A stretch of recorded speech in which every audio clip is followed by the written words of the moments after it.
রক্তাক্ত অবস্থায় বাসায় ফিরে আসে সুমি নামের মেয়েটা। কলেজে উঠেছে মাত্রই, আর কলেজে উঠতেই এই সমাজ তার কাছ থেকে তার অমূল্য সম্পদ ইজ্জত কেড়ে নিল। তার পরনে ছিল মডার্ন পোশাক, প্লাজো রক্তে লাল হয়ে পায়ের তালুতে এসে জমা হয়েছে। প্রতিটা ধাপে মাটির বুকে বিচার দিয়ে যাচ্ছে। দরজা দিয়ে ঢুকতে সুমির বাবা করিম চৌধুরী আর মা রাহেলা বেগম তাদের মেয়েকে এই অবস্থায় দেখে রীতিমতো অবাক হয়ে যায়। পাগলের মতো দৌড়ে আসে তাদের মেয়ের কাছে। করিম চৌধুরী আর রাহেলা বেগম অবাক দৃষ্টিতে তাকিয়ে থাকে তাদের মেয়ের দিকে। সুমিকে দেখে তারা দুজন বুঝে যান তাদের মেয়েকে ধর্ষণ করা হয়েছে। সুমির শরীরে থাকা মডার্ন জামাটা ছিঁড়ে গেছে, দেখে মনে হচ্ছে কোনো হিংস্র পশু ছিঁড়ে খেয়েছে। করিম চৌধুরী সুমিকে জিজ্ঞেস করে তার এই অবস্থা কেন, কি করে হলো এসব। সুমি কোনো কথার উত্তর না দিয়ে সোজা এগিয়েই যাচ্ছে, আর তার প্রতিটি ধাপে পায়ের ছাপ রয়ে যাচ্ছে। সুমির মা রাহেলা বেগম তার মেয়েকে ধরে ওয়াশরুমে নিয়ে যায় আর তাকে পরিষ্কার করতে ব্যস্ত হয়ে পড়ে। কিন্তু সুমি যেন বেঁচে থেকেও মরে গেছে। ঠোঁট কেটে রক্ত বের হচ্ছে, গালের কয়েক জায়গা থেকে রক্ত উকি দিয়ে তাকিয়ে রয়েছে। করিম চৌধুরী সোফায় বসে মাথায় হাত দিয়ে ভীষণ চিন্তিত হয়ে পড়েন। তার মেয়ের সাথে এরকম জঘন্য কাজ কে করলো, আর কি হয়েছে তার সাথে। অনেকক্ষণ পর রাহেলা বেগম তার মেয়েকে নিয়ে বেরিয়ে আসেন। ডাক্তার ডাকা হয়, পুলিশকে খবর দেওয়া হয়, সুমিকে নিয়ে এনে তার বেডরুমে শুইয়ে দেওয়া হয়। পুরো একদিন সুমি কারোর সাথে কোনো কথা বলে না, শুধু এক দৃষ্টিতে তাকিয়ে থাকে। আনমনে কি যেন ভাবতে থাকে, আর হাতে শক্ত করে ধরেছিল একটা ঘড়ি। ডাক্তার আসে, সুমিকে দেখে ওষুধ দেয় আর আবার চলে যায়, কিন্তু সুমি কথা বলে না। পুলিশ এসে অনেক কিছু জিজ্ঞেস করে, কিন্তু কিচ্ছু বলে না। একদিন পর সুমি একটু সুস্থ হয়, তার মায়ের সাথে কথা বলতে শুরু করে। তখন সুমির বাবা করিম চৌধুরী রুমে প্রবেশ করে শুনতে পায়, জানো মা, তারা 4 জন হিংস্র পশু আমাকে কামড়ে খেয়েছে। আমি তাদের কাছে কত অনুরোধ করলাম যাতে তারা আমায় ছেড়ে দেয়, কিন্তু কেউ আমার কথা একবারের জন্য শুনলো না। আমার এত কষ্ট হচ্ছিল তখন যে কান্না করতে করতে চোখের পানিও হারিয়ে গিয়েছিল। কথাগুলো বলে সুমি হাউমাউ করে কাঁদতে লাগে। মেয়েকে কাঁদতে দেখে মা এবং বাবা কেউ চোখের পানি আটকাতে পারে না। কাঁদিস না মা, সব ঠিক হয়ে যাবে। কি ঠিক হবে মা, কি ঠিক হবে? আমি বেঁচে থেকেও তো মরে গেলাম। এই জীবন আমার কাছে এখন বোঝা হয়ে দাঁড়িয়েছে মা, বোঝা। ধৈর্য ধর মা। সুমি, কি হয়েছে তোর সাথে আমাকে খুলে বল। তুই তো তোর বান্ধবীর পার্টিতে গেছিলি, তাহলে এই অবস্থা কেন? সুমি তার বাবার কথায় কোনো জবাব দেয় না। কিছুক্ষণ চুপ করে থেকে তার ডান হাত সামনে এগিয়ে দেয় আর হাতের ভিতর শক্ত করে ধরে থাকা ঘড়িটা তার বাবা মায়ের সামনে তুলে ধরে। এটা কার ঘড়ি? এটা সেই ঘড়ি যেটা আমি বাবার জন্মদিনে উপহার দিয়েছিলাম। হ্যাঁ, সেরকমই তো লাগছে।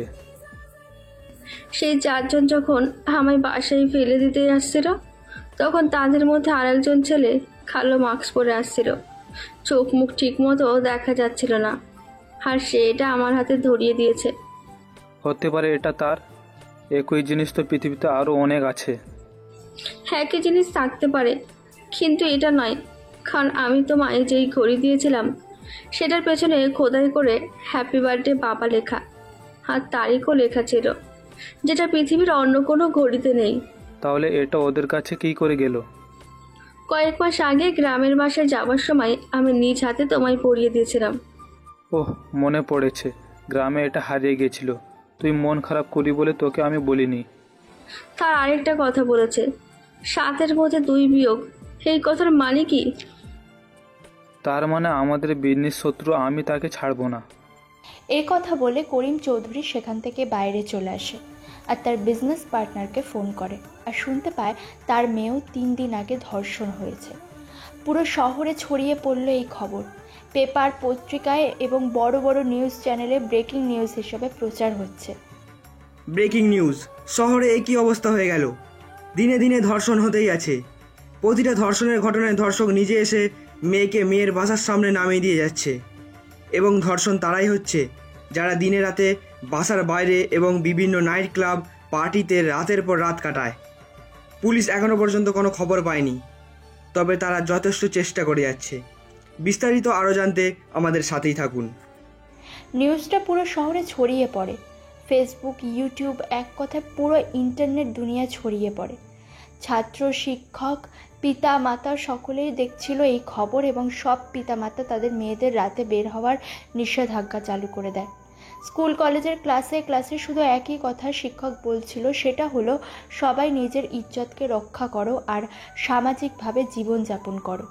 এদের মধ্যে একজন নারী নিউজটা দেখছিল, মাইক্রোতে বসে থাকা রুমি নামের মেয়েটা। পোশাক দেখে বোঝাই যাচ্ছিল কোনো ধার্মিক পরিবারের মেয়ে, তবে নিউজটা তার মনে যথেষ্ট আঘাত হানে।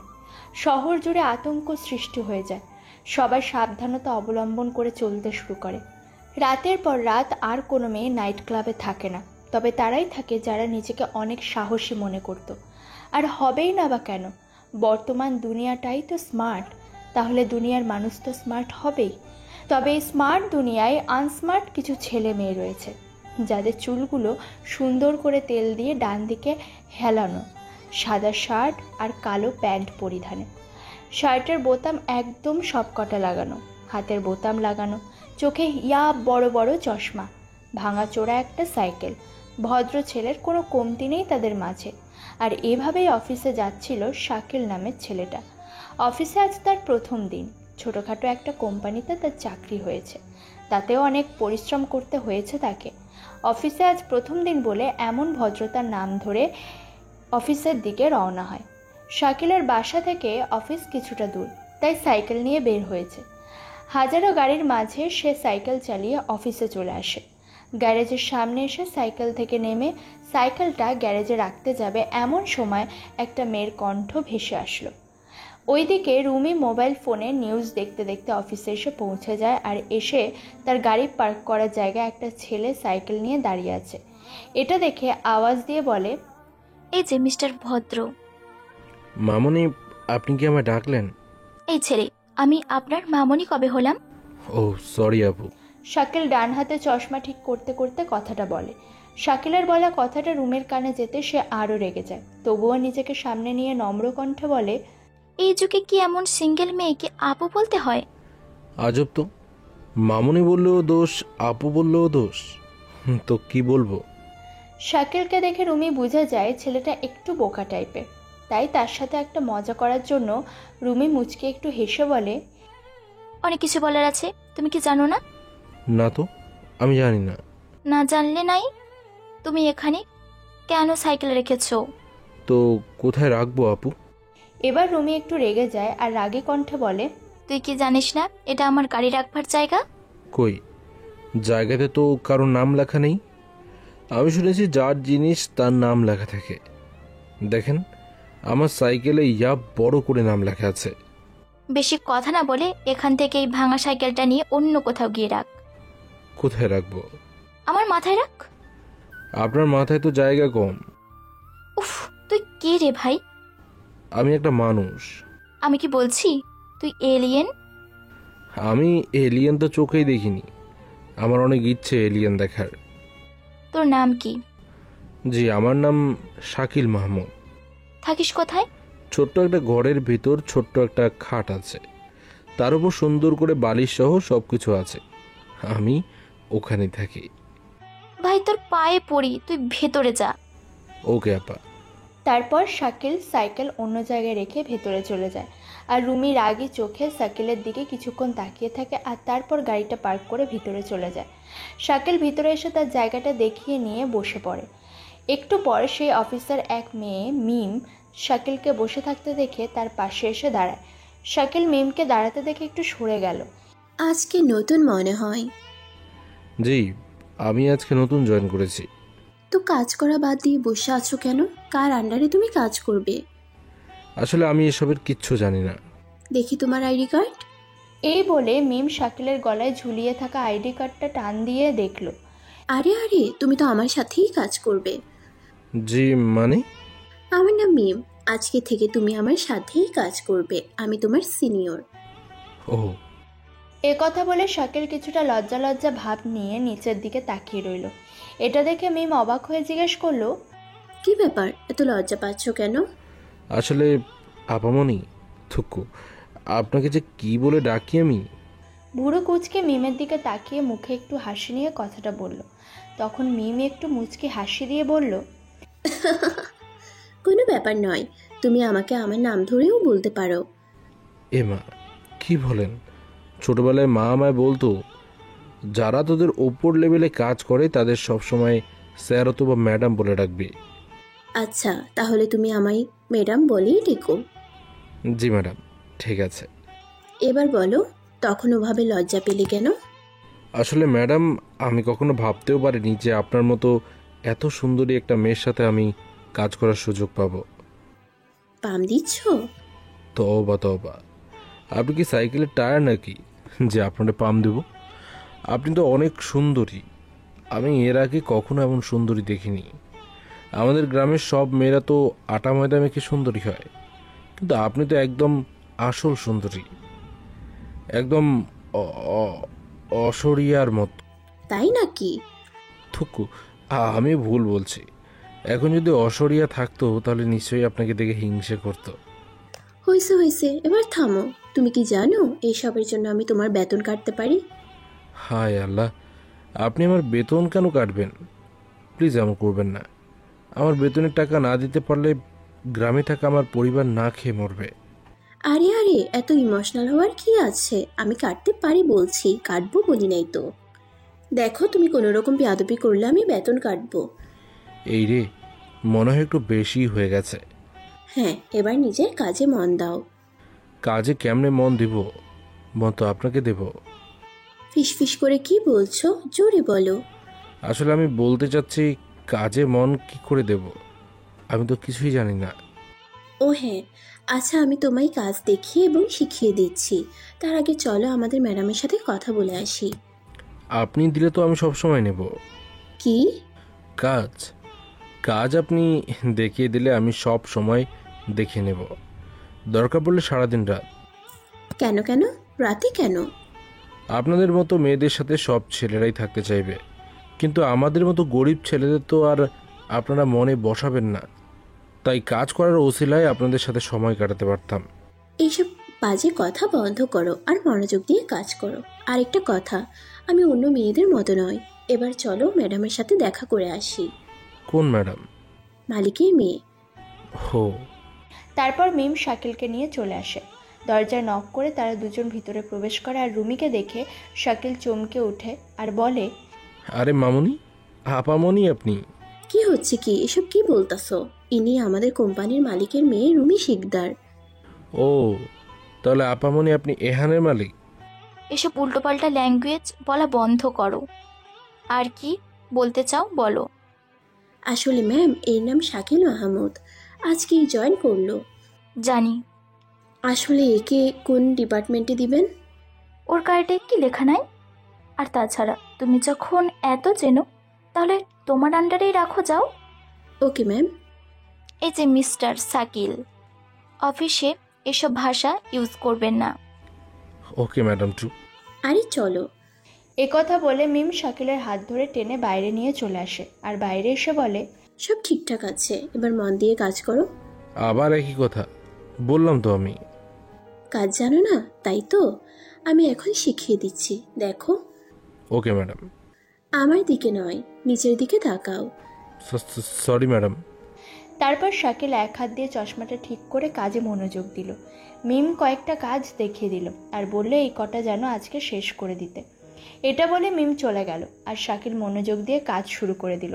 প্রথম প্রথম একটু বিরক্ত লাগলেও পরে সব ঠিক হয়ে গেল। সারাদিন মনোযোগ সহকারে কাজ করলো, কোনো ফাঁকিবাজি নাই। সারাদিন কাজ শেষে সন্ধ্যাবেলা সে সাইকেল নিয়ে আবার বাসায় চলে আসে। বাসায় এসে ব্যাগ রেখে গোসল করে ফ্রেশ হয়ে নিল। বাসায় যেহেতু শাকিল একা থাকে তাই রান্নার কাজটাও তাকেই করতে হয়। সেই জন্য রান্না করার জন্য রান্নাঘরে গেল। রান্নার কাজ শেষ করে খাওয়া দাওয়ার কাজটাও সেরে ফেলল। যেহেতু সে একা থাকে তাই কারোর জন্য অপেক্ষা করতে হয় না। রুমে এসে চোখের বড় বড় ফ্রেমের চশমা খুলে ফেলে কালো সানগ্লাস পরে নিল। চুলগুলো হেয়ার স্টাইল করে উপরে রাখলো। কালো প্যান্ট কালো শার্ট পরে একদম লুকটাই পাল্টে দিল। আর কালো মাস্কটা তো পকেটে রয়েই গেছে। এরপর বেরিয়ে পড়ল নতুন এক পরিচয়, নতুন শিকারের উদ্দেশ্যে। সেখান থেকে সোজা নাইট ক্লাবে চলে গেল। নাইট ক্লাবে আসার পর নিজের শিকার চিনে নিয়ে হামলা দিল। ক্লাবে আজ সাথী নামের এক মেয়ের বার্থডে ছিল, তাই সে তার সব বন্ধু বান্ধবীদের সেখানে ইনভাইট করেছে। সবাই অনেক আনন্দ মজা করছে, গানের তালে তালে ডান্স করছে, ড্রিঙ্কস করছে, আরও কত কি। শাকিল পাশে দাঁড়িয়ে সুযোগ খুঁজছিল কি করা যায়। এমত অবস্থায় সুযোগ নিজে শাকিলের সামনে এসে হাজির হয়ে গেল। তাই সে আর দেরি না করে সুযোগের সৎ ব্যবহার করে দিল। শাকিল সেখানে দাঁড়িয়ে আছে, তখন উপর থেকে একটা ছেলে বস বলে ডাক দিয়ে জিজ্ঞেস করলো গানের নাম কি। শাকিল তখন বুঝে গেল সে ডান্স করার চান্স করে দিচ্ছে, আর সেই জন্য শাকিলের পছন্দের গানের নাম শুনতে চাইছে। অলরাউন্ডার বস। শাকিলের একথা শুনে সেই ছেলেটা দু হাত দিয়ে তাকে অল দ্য বেস্ট জানালো। এরপর একটা ডিজে গান চালু করলো, আর সেখান থেকে শাকিল শুরু হয়ে গেল। গানের সাথে সাথে ডান্স করা শুরু করেছে। শাকিলের ডান্স করা দেখে পাশ থেকে কয়েকটা মেয়ে এসে তার সাথে যোগ দেয়। গানের সমাপ্তি হওয়ার সঙ্গে সঙ্গে সেখানকার সবাই মিলে জোরে হাততালি দিতে লাগলো। শাকিল সবার দিকে তাকিয়ে মুচকি হাসি দিল, আর সাথীর দিকে এক দৃষ্টিতে তাকিয়ে আছে, মুখে হালকা মুচকি হাসি। এবার শাকিলের সাথে সাথে সাথীও শাকিলের দিকে এক দৃষ্টিতে তাকিয়ে আছে। শাকিল তার ইশারা বুঝে গেল, তাই আর দেরি না করে সোজা তার সামনে চলে আসলো। লাল গোলাপি ঠোঁট তোমার, নেশা ভরা চোখ, কাজল কালো কেশ গো কন্যা, মায়া ভরা মুখ। শুভ জন্মদিন। জন্মদিনের অনেক অনেক শুভেচ্ছা ও শুভকামনা রইল। ধন্যবাদ, এই প্রথম কেউ আমার বাংলাতে উইশ করলো। মিষ্টি হেসে কথা বলে পাগল করে দিলে। তোমায় নিয়ে হারিয়ে যাব আকাশের নীলে। তোমার জন্য মনে আমার অফুরন্ত আশা, সারা জীবন পেতে চাই। বাকিটা কি বলার প্রয়োজন নেই। স্বপ্ন দিয়ে আঁকি আমি সুখের সীমানা, হৃদয় দিয়ে খুঁজি আমি মনের ঠিকানা। ছায়ার মতো থাকবো আমি শুধু তার পাশে, যদি বলে সে আমায় সত্যি ভালোবাসে। বাহ, আপনি তো কবিতা খুব সুন্দর বলেন। সামনে যদি আপনার মতো মিস সুন্দরী দাঁড়িয়ে থাকে, তাহলে আমার মতো মজনুর মুখ দিয়ে এমনিতেই কবিতা বেরিয়ে আসবে। বাহ, একটা মানুষের মধ্যে এত গুণ, ভালো ডান্স, ভালো কবিতা, আবার ভালো কথাও বলো। জি ধন্যবাদ। কিন্তু আপনাই দেখে আমার অচেনা অচেনা মনে হচ্ছে। আমার মনে হচ্ছে আপনি আমায় ইনভাইট করেননি। সাথীর এই কথা বলার সঙ্গে সঙ্গে শাকিল হু হু করে কান্না করতে লাগলো। তার এমন কান্না দেখে সাথী অবাক না হয়ে পারল না। আরে আরে, আপনি কান্না করছেন কেন? আজব তো। আপনি কিছু বলেন নেই? তাহলে এমন ছোট বাচ্চার মতো কান্না করো কেন? কান্না করা আমার একদম পছন্দ না। আর তাছাড়া এত সুন্দর কবিকে কান্না করা মানায়? ও সরি, আর কান্না করব না। কিন্তু কান্না করার কারণটা কি? সোনা আমায় ছেড়ে চলে গেছে। সে কষ্ট ভুলে থাকার জন্য আমি এখানে আসছিলাম, একটু ড্রিঙ্কস করার জন্য। এসে দেখেন এখানে পার্টি হচ্ছে। হ্যাঁ, তাই ভাবলাম এখানে একটু আনন্দ করলে সোনাকে আমি ভুলে থাকতে পারবো। শুনেছিলাম আনন্দের মধ্যে থাকলে নাকি সব দুঃখ ভুলে থাকা যায়, কিন্তু আপনি তো আবার মনে করিয়ে দিলেন। হ্যাঁ হ্যাঁ, বুঝতে পারছি। এবার কান্না বন্ধ করে চোখ মুছে নেন। ওকে। এই কথা বলে দু হাত দিয়ে চোখ মুখ মুছে নিল, আর আড়ি চোখে সাথীর দিকে তাকিয়ে দেখলো কি ভাবছে সে। সোনাকে কি আপনি খুব ভালোবাসতেন? অনেক অনেক অনেক। হয়েছে হয়েছে। আসলে আমি তাকে অনেক অনেক ভালোবাসতাম, কিন্তু সে আমায়। আমি তোমার দুঃখ বুঝতে পারছি। আমি জানি প্রিয় মানুষ হারানোর কি দুঃখ। আপনি কি আমার কাছে আমার সোনাকে ফিরিয়ে দিতে পারবেন? আমি জানি আপনি পারবেন। প্লিজ দেন না, প্লিজ। হোয়াট? কি বলো এসব? আমি কেমনই ফিরিয়ে দেব? জানতাম কেউ আমার সোনাকে আমার কাছে ফিরিয়ে দিতে পারবে না, তাহলে আমি বেঁচে থেকেই বা কি করবো? এই কথা বলে পাশ দিয়ে যাওয়া ছেলেটার কাছ থেকে গ্লাস নিয়ে এক নিঃশ্বাসে পুরোটা খেয়ে নিল শাকিল। এটা দেখে সাথী আরও অবাক হয়ে গেল। আরে আরে, কি করছেন? এটা তো। হ্যাঁ জানি এটা মদ, এটা খেলে আমি মরে যাব। আরে না, এটা খেলে নেশা হবে। আপনি কি পড়াশোনা করেন না? বইয়ে লেখা থাকে নেশা জাতীয় জিনিস পান করা থেকে দূরে থাকবেন, এতে মৃত্যু হতে পারে। কিন্তু আমি আজ পর্যন্ত দেখিনি। আপনি তো দেখবেনই না, কিন্তু আমি জানি। কিন্তু আপনি মরতে চাচ্ছেন কেন? আমি সোনাকে ছাড়া বাঁচতে চাই না, তাই আমি এক্ষুনি মরে যাব, আর সুইসাইড নোটে আপনাদের নাম লিখে যাব। আমাদের নাম কেন? কারণ আপনারা আমার সোনাকে খুঁজে দেন নাই, আর সেই দুঃখ সইতে না পেরে আমি সুইসাইড করছি। হ্যাঁ হ্যাঁ, দেখুন, এমন কাজ করবেন না। এ কথা যদি আমার বাবা শুনতে পায় তাহলে আমায় আর বাসা থেকে বের হতে দেবে না। কেন? কারণ আমার বাবা পুরোটাই আদিব যুগের একটা প্রাণী, আর কয়েকদিন থেকে শহরে যা হচ্ছে এটা দেখে তো আরও খারাপ অবস্থা। তাহলে তো আরও ভালো হলো। হে আল্লাহ, আমি আসছি। এই কথা বলে দৌড়ে গিয়ে একটা মদের বোতল নিয়ে বাইরে চলে গেল। বাইরে এসে আড়ি চোখে গেটের দিকে তাকিয়ে রইল। একটু পর সাথী দৌড়ে দৌড়ে বাইরে আসলো। এতক্ষণ রঙিন আলোয় সাথীকে ঠিকমতো দেখতে পারেনি শাকিল, কিন্তু এখন একদম ঠিকঠাক দেখতে পাচ্ছে। পরনে আছে টাইট ফিট প্যান্ট, তার সাথে মডেলিং টি শার্ট, আর চুলগুলো বাতাসে দোল খাচ্ছে, টানা টানা দুটো চোখ। আর সব থেকে বেশি নেশা ধরানো জিনিসটা হলো গোলাপি ঠোঁট। শাকিলকে মদের বোতল হাতে দৌড়ে আসতে দেখে সাথীও তার পিছন পিছন দৌড়ে চলে আসে। দৌড়ে শাকিলের সামনে এসে জোরে জোরে নিঃশ্বাস নিতে নিতে তার চোখের সামনে দুটো আঙুল দিয়ে তুড়ি বাজালো আর বলল, এই যে হ্যালো, এতটুকুতেই নেশা ধরে গেছে? হ্যাঁ, এতটুকু দেখতেই আমার নেশায় আক্রান্ত করে ফেলেছে। এই নেশা দুনিয়ার সমস্ত নেশাকে হার মানিয়ে দেয়। জানি না কবে এই নেশা আমায় ছাড়বে। হ্যাঁ হ্যাঁ হ্যাঁ গো হ্যাঁ, এই বোতলের দিকে একটু দেখতেই আমার ফুল নেশা হয়ে গেছে। এটা খাওয়া বাদ দেন, নয়তো আরও নেশা ধরে যাবে আপনার। কিন্তু আমার সোনা। কি মুশকিল হয়ে পড়লাম, এই সোনাকে আমি কোথায় পাবো? আমার সোনাকে ছাড়া আমি বাঁচবো না। ছোট বাচ্চার মতো এমন করে কান্না করছেন কেন? একটু আগেই তো কত রঙের কবিতা বললেন, আর এখন এই যে অবস্থা। আপনার সোনা হারিয়ে গেছে, এতে আমি কি করতে পারি? ফুটবলের মতো এই চোখ, বিশাল পাহাড়ের মতো এই নাক, গোলাপের পাপড়ির মতো এই ঠোঁট, একদম আমার সোনার মতো। কি বলেন এইসব? আপনি আপনি একদম আমার সোনার মতোই দেখতে। দেখুন প্লিজ, এমন করবেন না।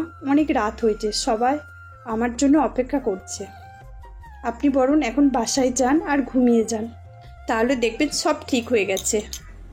না, আগে বলুন, আমার সোনাকে কি খুঁজে দেবেন? আচ্ছা আচ্ছা, খুঁজে দেব, তবে কালকে। কারণ এত রাতে আমি তাকে কোথায় খুঁজবো? আচ্ছা, তাকে পেলে বলবেন এই পাগলু তাকে পাগলের মতো ভালোবাসে।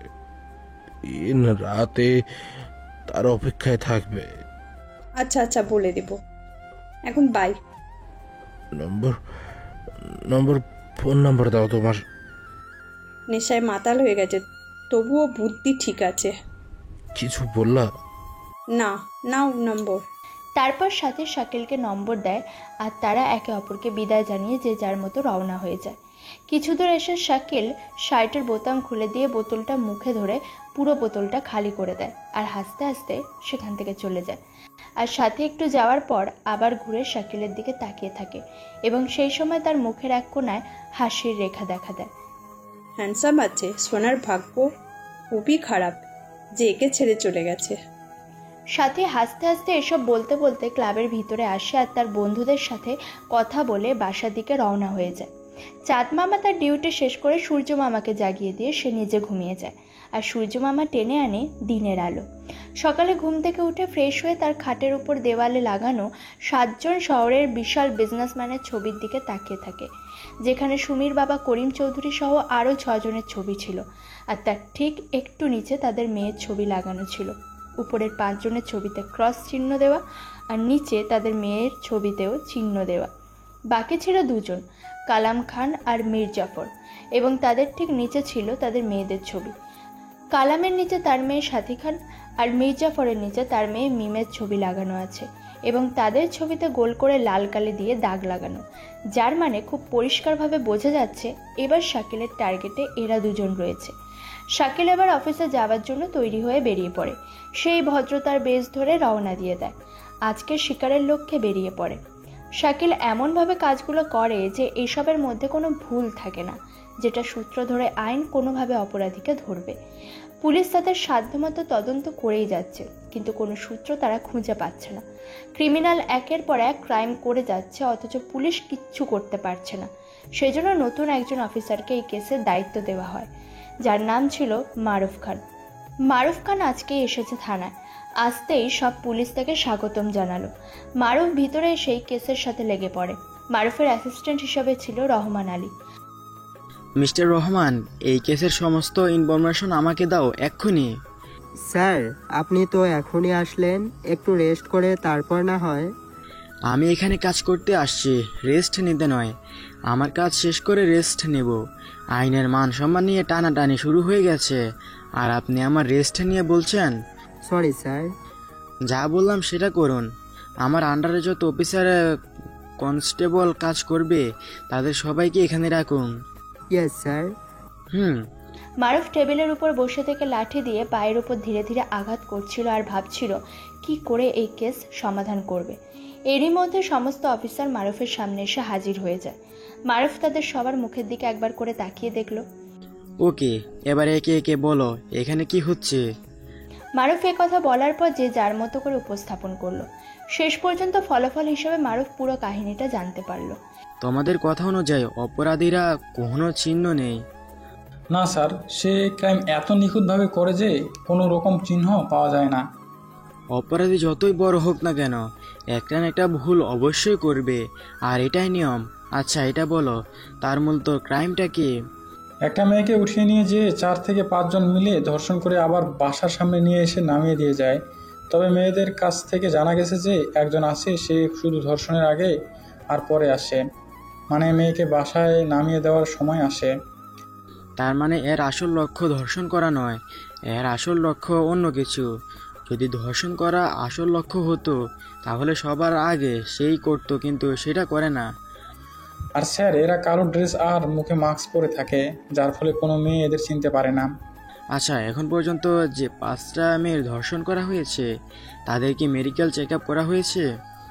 হ্যাঁ স্যার, হয়েছে, কিন্তু তারা সবাই অনেক আগে থেকেই প্রেগনেন্ট। তবে অবাক করা বিষয় হচ্ছে এদের কারো বিয়ে হয়নি। মানে বিয়ে হয়নি অথচ প্রেগনেন্ট? এটা কি করে সম্ভব? হ্যাঁ স্যার, গোপন সূত্রে জানা গেছে তাদের আগে থেকেই 2-3টা বয়ফ্রেন্ড ছিল। রাতের পর রাত ক্লাবে পার্টি করতো, বন্ধুদের সাথে মজা মাস্তি করতো। আজকালকার ছেলে মেয়েদের একই অবস্থা। মেয়েদের বাবার প্রেশারের কারণে তাদের কেস নেওয়া হয়েছে।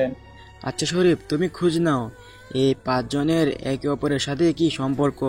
স্যার, আমি যতটুকু জেনেছি এরা মোট 7 জন খুব ভালো বন্ধু, যে কোনো কাজ একসাথেই করে। একে একে এদের 5 জনের মেয়ে।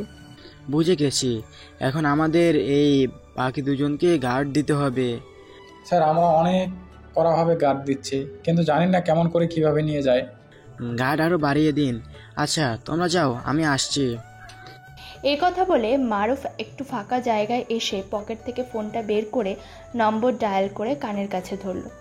হ্যালো, আমরা একদম ঠিক রাস্তায় আছি, প্ল্যান মতো কাজ করে যেতে হবে, একটু সাবধানে থাকবেন, বাই।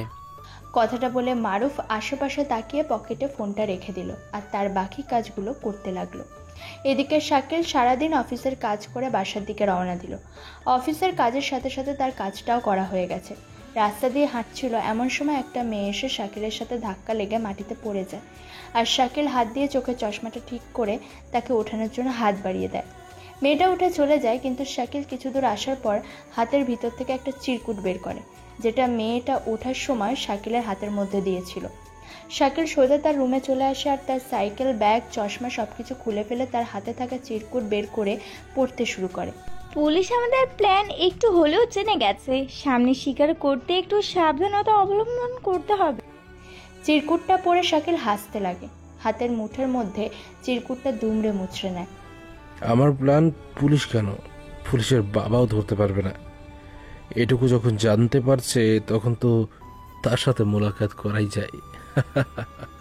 এই কথা বলে শাকিল হাসতে হাসতে ফ্রেশ হতে চলে যায়। ফ্রেশ হয়ে সে স্মার্ট লুক নিয়ে বেরিয়ে পড়ে তার পরের শিকারের লক্ষ্যে। পার্কে এসে সাথীর সাথে দেখা করে। তখন সাথী অনেক তাড়ায় ছিল, মনে হচ্ছিল সে কোথাও যাচ্ছে। তখন শাকিল তার সামনে পথ আটকে জিজ্ঞেস করে, এত সুন্দর মায়াবী চেহারায় এই তাড়াহুড়োর লুকটা মানায় না। এই কথা বলে শাকিল সাথীর সাথে কথা বলতে থাকে। কথায় কথায় তারা একে অপরের বন্ধুত্বে পরিণত হয়ে যায়। আর শাকিল জিজ্ঞেস করে সাথী কোথায় যাচ্ছে। তখন বলে, আজকে আমার এক বান্ধবীর এঙ্গেজমেন্ট আছে, সেখানে যেতে হবে, কিন্তু আমার আগে পার্লারে যেতে হবে। ও এই কথা, এটা তো আমায় আগে বলবে। আচ্ছা তুমি আগে চাঁদের সামনে থেকে মেঘটা সরিয়ে দাও তো। চাঁদের সামনে থেকে মেঘটাকে আমি কিভাবে সরাবো? আমার সামনে রয়েছে একটা চাঁদ, আর তার সামনে এই চিন্তিত এক মেয়েকে সে আটকে গেছে, যার ফলে চাঁদকে ঠিকমতো পরিদর্শন করতে পারছি না। ওহো, আহা, পাগল একটা। আচ্ছা, তুমি চলো আমার সাথে। মাটিতে পড়ে থাকা সামান্য দেবদাসকে যদি আকাশের পরী তার সঙ্গী বানাতে চায়, তাহলে দেবদাসের তো সেটা সৌভাগ্য হিসেবেই ধরা হবে। এত কথা না বলে তুমি চলো। এবার শাকিল একটা রিক্সা ডেকে সেখানে দুজন উঠে পড়ে আর সোজা পার্লারে চলে যায়। সাথে ভিতরে চলে যায় আর শাকিল অপেক্ষা করতে থাকে। একটু পর শাকিলের ফোনে একটা মেসেজ আসে। মেসেজটা পড়ে শাকিল মুচকি হাসতে হাসতে দাঁড়িয়ে যায় আর পায়চারি করতে লাগে। অনেকক্ষণ পর সাথীর মেকআপের কাজ শেষ হয়। তখন শাকিল তার কাছে যায়, সাথীকে অনেক কথা বলে, তার সৌন্দর্যের বর্ণনা দিতে লাগে। নারী তার সৌন্দর্যের বর্ণনা পেলে পৃথিবীতে সবচেয়ে বেশি খুশি হয়, আর সেটাই ছিল শাকিলের তখনকার প্রধান অস্ত্র। তুমি যে আমার এত প্রশংসা করছো, এটা তোমার সোনা জানতে পারে তখন? ও হ্যাঁ, তোমায় তো বলাই হয়নি, আমি আমার সোনাকে খুঁজে পেয়েছি। শাকিলের মুখে কথাটা শুনে সাথীর মুখ কালো হয়ে যায়, কারণ সে শাকিলকে একটু একটু করে পছন্দ করতে লেগে গিয়েছিল। আর করাটাই স্বাভাবিক। শাকিল দেখতেও মাশাআল্লাহ অনেক হ্যান্ডসাম আর সুদর্শন যুবক। আরে কি হলো, তুমি কি আমার সোনাকে দেখতে চাইবে না? না থাক, দরকার নেই। জানি তোমার হিংসা হবে, কারণ সে তোমার থেকে বেশি সুন্দর। সব মেয়েদের হিংসা হবে আমার সোনাকে দেখলে। ওহো, সামনে একবার তাকাও। সাথী চোখ তুলে সামনে তাকাতেই অবাক হয়ে যায়, কারণ তার সামনে আয়না লাগানো ছিল, আর আয়নাতে তাকেই দেখা যাবে যে আয়নার সামনে বসে আছে। ফুটবলের মতো দূর চোখ, বিশাল সাগরের মতো ঠোঁট, যেখানে যে কেউ ডুবে যেতে চাইবে। সাথে মুহূর্তের মধ্যে বুঝে গেল শাকিলের ইশারা, কারণ মেয়েরা ছেলেদের চোখের দিকে তাকালেই তাদের চাওয়াটা বুঝে যায়। কিন্তু তোমার সোনা নাকি তোমায় ছেড়ে গেছে? আরে ওটা তো আমার বিড়াল ছিল, কিন্তু সে গিয়ে ভালোই হয়েছে, এত সুন্দর একটা বিড়াল পেলাম। যা, এখানেই আমরা এঙ্গেজমেন্ট করে নিই, কারণ তোমার বান্ধবীর তো হয়ে যাবে। আরে দূর, আমি তো ভুলেই গিয়েছিলাম। তোমার এইসব পাগলামিতে আমি পাগল হয়ে গেছি। করবো হাজারো পাগলামি, যদি তুমি হও পাগলি। আহা আহা, চলো। তারপর তারা দুজন সেখান থেকে বেরিয়ে পড়ে, আর রাস্তা দিয়ে আসার সময় শাকিল খেয়াল করলো তাদের পিছনে পুলিশের গাড়িও আছে। তারা দুজন সোজা সাথীর বান্ধবীর বাসায় চলে আসলো, আর গাড়ি থেকে নেমে ভিতরে যাবে এমন সময় শাকিল খেয়াল করলো এখানে পুলিশে ভরপুর হয়ে গেছে। শাকিল আর সাথী ভিতরে চলে গেল, আর একটা ফাঁকা জায়গায় এসে তারা দুজন গল্প করছিল। এমন সময় তাদের কাছে মারুফ খান চলে আসে। হাই সাথী। Hi sir. খুব এনজয় করছো? তা এখানে কি বলে না মানে? আজকে যার এঙ্গেজমেন্ট হচ্ছে ওটা আমার বেস্ট ফ্রেন্ড। বান্ধবীর সাথে দেখা করছো? হ্যাঁ স্যার, একটু আগেই করে আসলাম। আর আজকে তো সে অনেক ব্যস্ত থাকবে, সেই জন্য আমি ভাবলাম তাকে আর ডিস্টার্ব করব না। ও হ্যাঁ, খুব ভালো। তার সাথে এটা আমার বয়ফ্রেন্ড শাকিল। হাই শাকিল, আমি হলাম মারুফ খান অনেক বড় একজন পুলিশ অফিসার, অনেক নাম আছে আপনার। পুলিশের ডিউটি অনেক ইমানদারির সাথে করে থাকেন। আমার ব্যাপারে তো তুমি অনেক কিছু জানো। জানি তো অনেক কিছুই। সাথে আমাদের পোস্ট সব সময় তোমার গার্ড করবে, তুমি কোনো চিন্তা করো না। এমন সময় মারুফের ফোনে কল আসে, আর ফোনটা কানে ধরে শাকিলের দিকে তাকিয়ে কথা বলছিল। স্যার, কিডন্যাপ করার হলে কখন কিভাবে করবে সেটা কেউ বলতে পারবে না। মনে করেন এখন আপনার সামনে থেকে নিয়ে চলে গেল, কিন্তু আপনি কিচ্ছু করতে পারলেন না। আবার এমনও হতে পারে সে টার্গেট আপনাকে করেছে, কিন্তু মূলত টার্গেট অন্য কেউ হয়েছে। ঠিক আছে শাকিল, চলো, আমাদের ডাকছে। স্যার, আপনার সাথে দেখা হয়ে ভালো লাগলো। খুব ইচ্ছা ছিল আপনার সাথে দেখা করার। আর হ্যাঁ, খুব ভালো করে গার্ড দিন। কিডন্যাপ হলে ট্যাক্সিতে করে কিডন্যাপারকে খুঁজতে বেরোবেন। চলি স্যার, হ্যাপি জার্নি। এ কথা বলে শাকিল আর সাথী সেখান থেকে চলে গেল, আর মারুফ ফোনে কথা বলা শেষ করে আশেপাশে তাকালো আর তার সব অফিসারদের খবর নিতে লাগলো। পার্টি শেষ হতে মারুফের কাছে খবর আসলো সাথীকে কোথাও খুঁজে পাওয়া যাচ্ছে না। এ কথা শুনে মারুফ অনেক অবাক হয়ে গেল, এত গার্ডের মধ্যে কেমন করে হতে পারে। ভালো করে আশেপাশে দেখো। স্যার সব জায়গায় দেখা হয়ে গেছে, তার বাসাও যায়নি। এত গার্ড থাকার পরও কি করে কিডন্যাপার আসলো? এমন সময় শাকিলের বলে যাওয়া কথাগুলো মারুফের মনে হতে লাগলো। ভালো করে কথাগুলো স্মরণ করতে বুঝে গেল। ধুর, কি হয়েছে স্যার?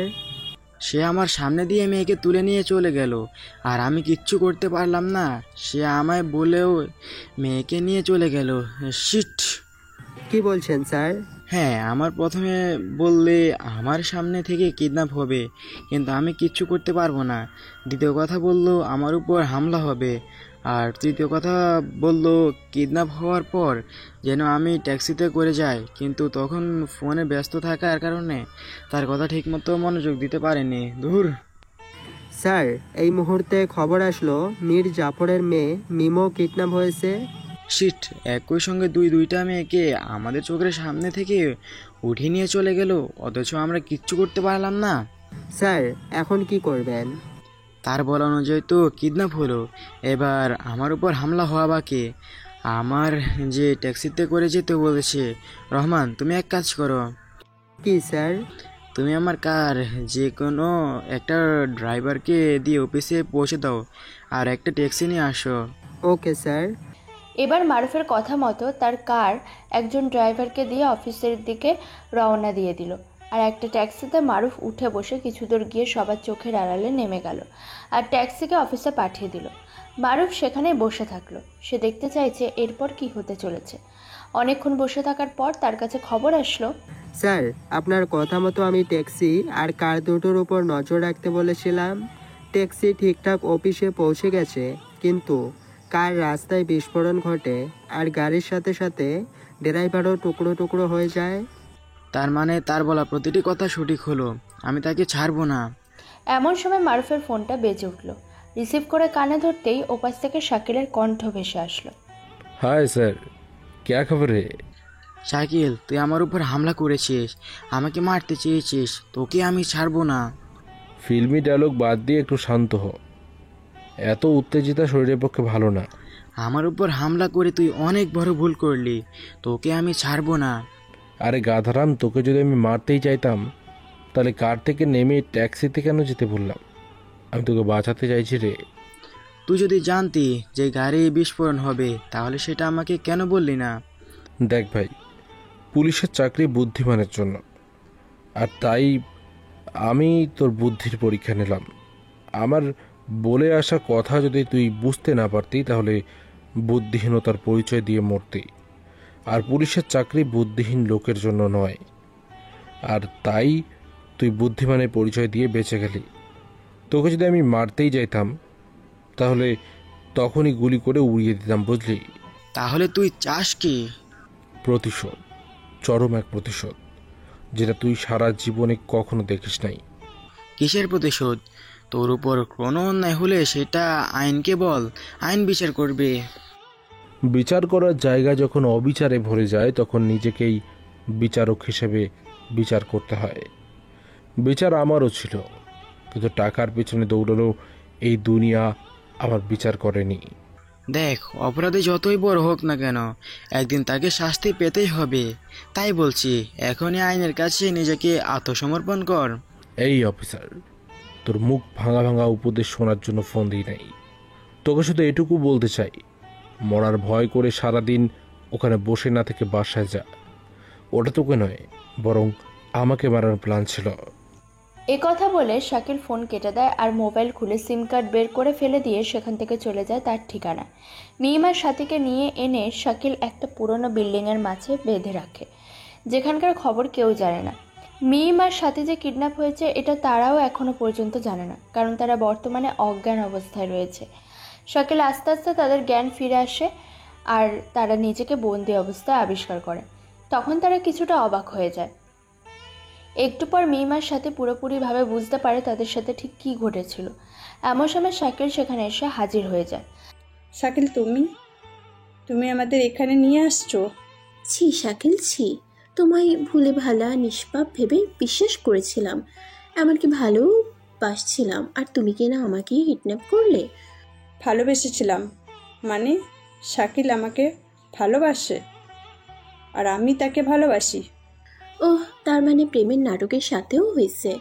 আমি তো ভাবছিলাম শুধু আমিই বোকা। তার মানে শাকিল, তুমি আমার সাথে এতদিন নাটক করছো? হ্যাঁ হ্যাঁ, নাটক করেছি। আমি তোদের সাথে নাটক করেছি, প্রেমের নাটক। এর শুধুমাত্র একটাই কারণ, আর সেটা হলো তোদের বাবা। তোদের বাবার প্রতি প্রতিশোধ নিতে আমি তোদের জীবন নষ্ট করে দেব। কিন্তু কেন?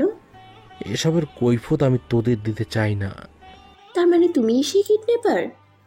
হ্যাঁ, আমি সেই কিডন্যাপার যে এই পর্যন্ত 5টা মেয়েকে কিডন্যাপ করেছি এবং ধর্ষণ রূপে ফিরিয়ে দিয়েছি। আমি সেই কিডন্যাপার যার হাত থেকে বাঁচাতে তোদের বাবা তোদের পেছনে পুলিশ নামক কুকুর লাগিয়ে দিয়েছিল। প্লিজ শাকিল, আমাকে ছেড়ে ছেড়ে দাও।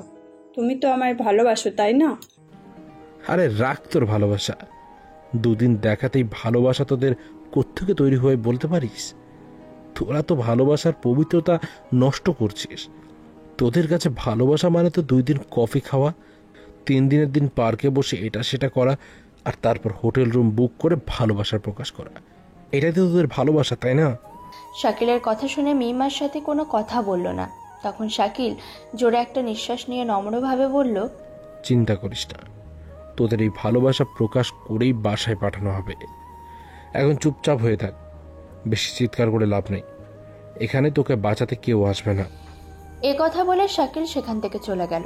শাকিলকে চলে যেতে দেখে তারা দুজনে চুপচাপ থাকলো। একটু পর, আরে ওই গাধিরাম, ও তোর সাথে প্রেমের অভিনয় করেছে, আর তুই কিনা এই প্রেম নিয়েই পড়ে আছিস। যে কোনোভাবে তো বাঁচতে হবে। আরে আমাদের কিচ্ছু হবে না, চিন্তা করিস না। কি এমন করবি যার জন্য এত নিশ্চয়তার সাথে বলছিস? এই মিমকে কিডন্যাপ করা এত সহজ না।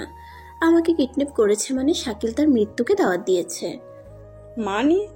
মানে আমার মোবাইলে জিপিএস এর মাধ্যমে একটু পরই আমাকে বাঁচাতে চলে আসবে। তাই নাকি?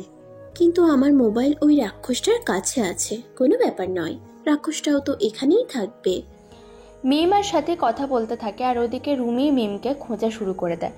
রুমি কিছু একটা কাজে অন্য কোথাও ছিল, সেখান থেকে আসার পর শুনতে পায় মিম কিডন্যাপ হয়েছে। তারপর রুমি মিমকে খুঁজতে লাগে। জিপিএস ট্র্যাক করে জানতে পারে মিম বর্তমানে শহরের বাইরে একটা বিল্ডিংয়ে রয়েছে। রুমি আর দেরি না করে কয়েকজন পুলিশ নিয়ে সেখানে রওনা দিয়ে দেয়, আর কিছুক্ষণের মধ্যে সেখানে এসে পৌঁছে যায়। সবাই মিলে একসাথে সেই বিল্ডিংয়ে ঢুকে পড়ে। লোকেশন অনুযায়ী তারা সামনে এগিয়ে যেতে লাগে। একসময় লোকেশন বন্ধ হয়ে যায়, এই জন্য তারা দলে দলে ভাগ হয়ে যায়। রুমি ট্রেনিং প্রাপ্ত ছিল, তাই তার আত্মবিশ্বাস বেশি ছিল। সেই জন্য সে একাই একদিকে চলে যায় আর বাকিরা অন্যদিকে। রুমি হাতে পিস্তল নিয়ে সামনের দিকে এগিয়ে যাচ্ছিল। এমন সময় আবার লোকেশন চালু হয়ে যায়। তখন রুমি সেই অনুযায়ী এগিয়ে যেতে লাগে। সামনে যেতেই দেখে একটা অন্ধকার ঘর, তাতে হালকা আলো এসে পড়েছে, আর সেখানে লোকেশন দেখায়। রুমি এদিক সেদিক তাকায়, কিন্তু কিচ্ছু দেখা যাচ্ছে না। এমন সময় সামনে থেকে মিমের কণ্ঠ ভেসে আসে, রুমি আমায় বাঁচাও। রুমি এ কথা শুনে সামনের দিকে ভালো করে তাকায় দেখতে পায় চেয়ারে একজনকে বেঁধে রাখা আছে।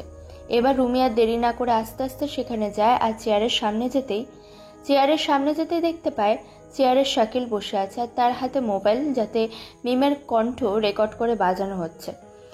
সারপ্রাইজ। শাকিল তুই? এতক্ষণ আসলেন আপনার ইচ্ছেতে, আর এখন যাবেন আমার ইচ্ছেতে। চলো বেবি। এ কথা বলে শাকিল মাস্ক পরে আর রুমির মুখের সামনে একটা স্প্রে ছাড়ে, আর সেটাতে রুমি অজ্ঞান হয়ে যায়।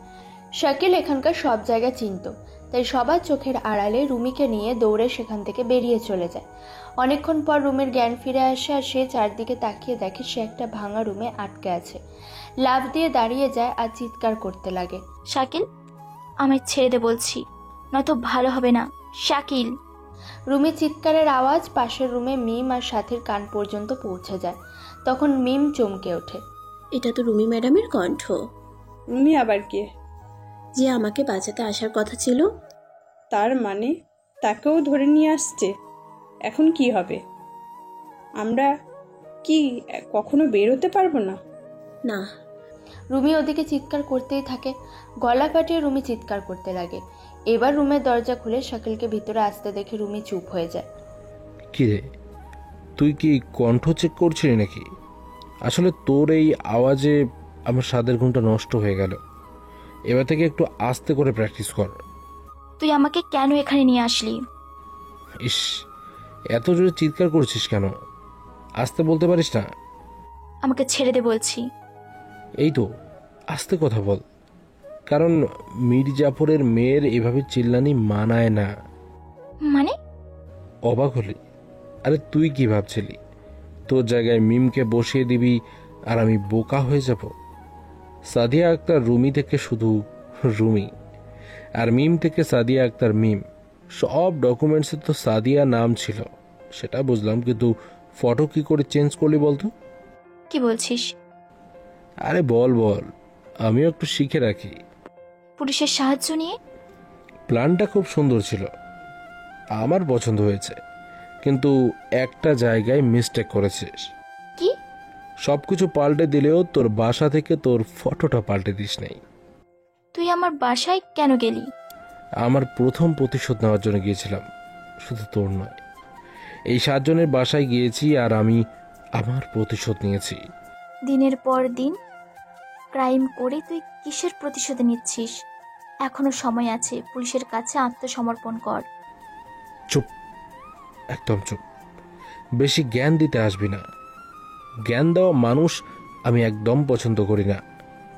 এই কথা বলে শাকিল সেখান থেকে উঠে চলে যেতে লাগে। তখন রুমি দাঁড়িয়ে যায় আর একটু জোরে আওয়াজ করে বলে, তোকে জ্ঞান দেওয়ার ইচ্ছে আমার মোটেও নেই। যেদিন পুলিশের লাঠি তোর পিঠে পড়বে সেদিন তোর জ্ঞান এমনিতেই হবে। রুমির কথায় কান্না দিয়ে শাকিল সেখান থেকে বেরিয়ে চলে যায়, আর রুমি সেখানেই দাঁড়িয়ে থাকে। তার হাত বেঁধে রাখার কারণে সে ঠিকমতো কোনো কিছু করতেও পারছে না, তাই সেখানেই আবার শুয়ে পড়ে। এদিকে পুরো শহরে তোলপাড় শুরু হয়ে যায়। একসঙ্গে 2 মেয়ে কিডন্যাপ হলো, অথচ পুলিশ কিচ্ছু করতে পারলো না। আবার পুলিশের সাথে গিয়েও আরেকজনকে কিডন্যাপ করা হলো, তবুও পুলিশ কিচ্ছু করতে পারলো না। এসব শুনে পুলিশের উপর লোকজন প্রশ্ন করা শুরু করলো। রুমির বাবা আর সাথীর বাবা বারবার পুলিশ স্টেশনে আসছে আর জোরে জোরে চিৎকার চেঁচামেচি করছে, কারণ তাদের মেয়েকে এত গার্ড দেওয়ার পরও কিডন্যাপ হয়ে গেল। পুলিশ স্টেশনের বাইরে তো সাংবাদিকরা এসে ভিড় জমিয়েছে, তারা নানা রকম প্রশ্ন করছে। মারুফের কাছে এসবের উত্তর না থাকায় সে ভিতরে এসে বসে আছে। স্যার কি করবেন এখন? এই শাকিল তো আমাদের বোকা বানিয়ে তার কাজ হাসিল করে নিল। সে বলছিল যে কিছুর একটা প্রতিশোধ নিচ্ছে। আচ্ছা শফিক, তুমি খোঁজ করো তো এই 7 জন বন্ধু আর শাকিলের মধ্যে কি সম্পর্ক রয়েছে। তুমি এই 7 জনের সমস্ত ডিটেলস আমার কাছে নিয়ে আসো। আর রহমান, তুমি শাকিলের ব্যাপারে খোঁজ করো। Okay sir. এরপর তারা তাদের কাজে লেগে যায়। মারুফ পায়চারি করতে করতে ভাবে কি করলে কেসটা সমাধান হবে, কি করলে এই শাকিল নামক ভাইরাসকে দূর করা যাবে। সকাল পেরিয়ে বিকেল চলে আসে। সাথী, রুমি আর মিম একই জায়গায় আটকে আছে। অনেকক্ষণ পর শাকিল খাবার হাতে তাদের কাছে এসে হাজির হয়। খাবার দেখে তাদের 3 জনের মুখে হাসির রেখা ফুটে ওঠে। শাকিল প্রথমে মিম আর সাথীর কাছে খাবার দেয়, এরপর চলে আসে রুমির কাছে। রুমি হেলান দিয়ে বসেছিল। দরজা খোলার শব্দ পেয়ে একটু চোখ তুলে তাকিয়ে আবার আনমনে হারিয়ে যায়। এই নে খাবার। মাথা মোটা বান্দর, ছাগলের 3 নম্বর বাচ্চা। আমার হাত খুলে না দিলে আমি খাবো কি করে? দেখ, লিমিট পার করিস না। তুই ভুলে যাচ্ছিস আমি এক্ষুনি তোকে মেরেও ফেলতে পারি। তোর এসব টর্চার সহ্য করার চেয়ে মরে যাওয়া ভালো। মরার এত শখ তোর? যাকে ভালোবাসছি তার হাতে মরতে পারবো না? ভালোবাসার কথা আমার কাছে বলবি না। আচ্ছা বললাম না, এবার বল তুই এসব কি করে করলি? মানে মিম আর আমায়? আমার প্রধান টার্গেট ছিলি তুই। মিমের সাথে বন্ধুত্ব করে তোর কাছে পৌঁছবো, সেজন্য আমি মিমের সাথে সাথে তোর মনে জায়গা করে নেওয়ার প্ল্যান করি, যাতে একটা প্ল্যান মিস হলে আর একটা প্ল্যান থাকে। আর তারপর আমায় পটানোর দায়িত্ব শুরু করিস, তাই না? তোকে দেখেই আমার ভদ্র মেয়ে মনে হয়েছিল, সেজন্য তোর সাথে বেইমানি করতে মন চাইতো না, তাই মাঝখানে প্ল্যান চেঞ্জ করে এটা করি। তুই আমায় পটাতে সফল হয়েছিস। এসব এখন বলে লাভ নেই, আমার কাজ হাসিল হয়ে গেছে, তাই এসবের কোনো মূল্য নেই। আজ রাতেই তোদের মামলা শেষ করব। তোকে দেখে আমার মনে হচ্ছে না যে তুই ধর্ষণ করতে পারিস। সেটা তোর পার্সোনাল ব্যাপার। এখন খাবারটা খেয়ে নে, নয়তো আর খেতে পারবি না। তুই আমায় পছন্দ করিস, তাই না রে? আমায় কিডন্যাপ করে এনে এমনভাবে আমার যত্ন নিচ্ছিস যেন আমি তোর। তো কি করবো? হ্যাঁ, কি করব? তোর পিস্তল দিয়ে তোকে এইভাবে গুলি করে মারবো? কথা বলে শাকিল পিস্তল বের করে রুমির মাথায় ধরল। শাকিলের এমন রেগে যাওয়া আর চিৎকার শুনে রুমি অনেকটা ভয় পেয়ে যায়। এবার শাকিল পিস্তলে হাত দিয়ে ঠাস করে গুলি ছেড়ে দিল। রুমি ভয়ে চোখ বন্ধ করে নিল। আর তখনই চিৎকারের আওয়াজ আসলো। রুমি চোখ খুলে দরজার দিকে তাকিয়ে দেখে 2 হাত দিয়ে পা ধরে মাটির সাথে গড়াগড়ি খাচ্ছে এক ছেলে, আর তার পা থেকে অঝরে রক্ত বের হচ্ছে। একে মারলি কেন? এ কি দোষ করেছে? একে তো তোর সাথে দেখেছি। আমার সাথে ছিল, আমার সাথে কাজ করেছে। তাহলে মারলি কেন? শালা বেইমানি করেছে, আর আমি বেইমানকে কখনো ক্ষমা করি না। ও মরবে না, কিন্তু আর কখনো পা তুলে হাঁটতেও পারবে না। তুই কি পাগল হয়ে গেছিস? যদি ওর পায়ে না লেগে অন্য কোথাও লাগতো? মরে যেত।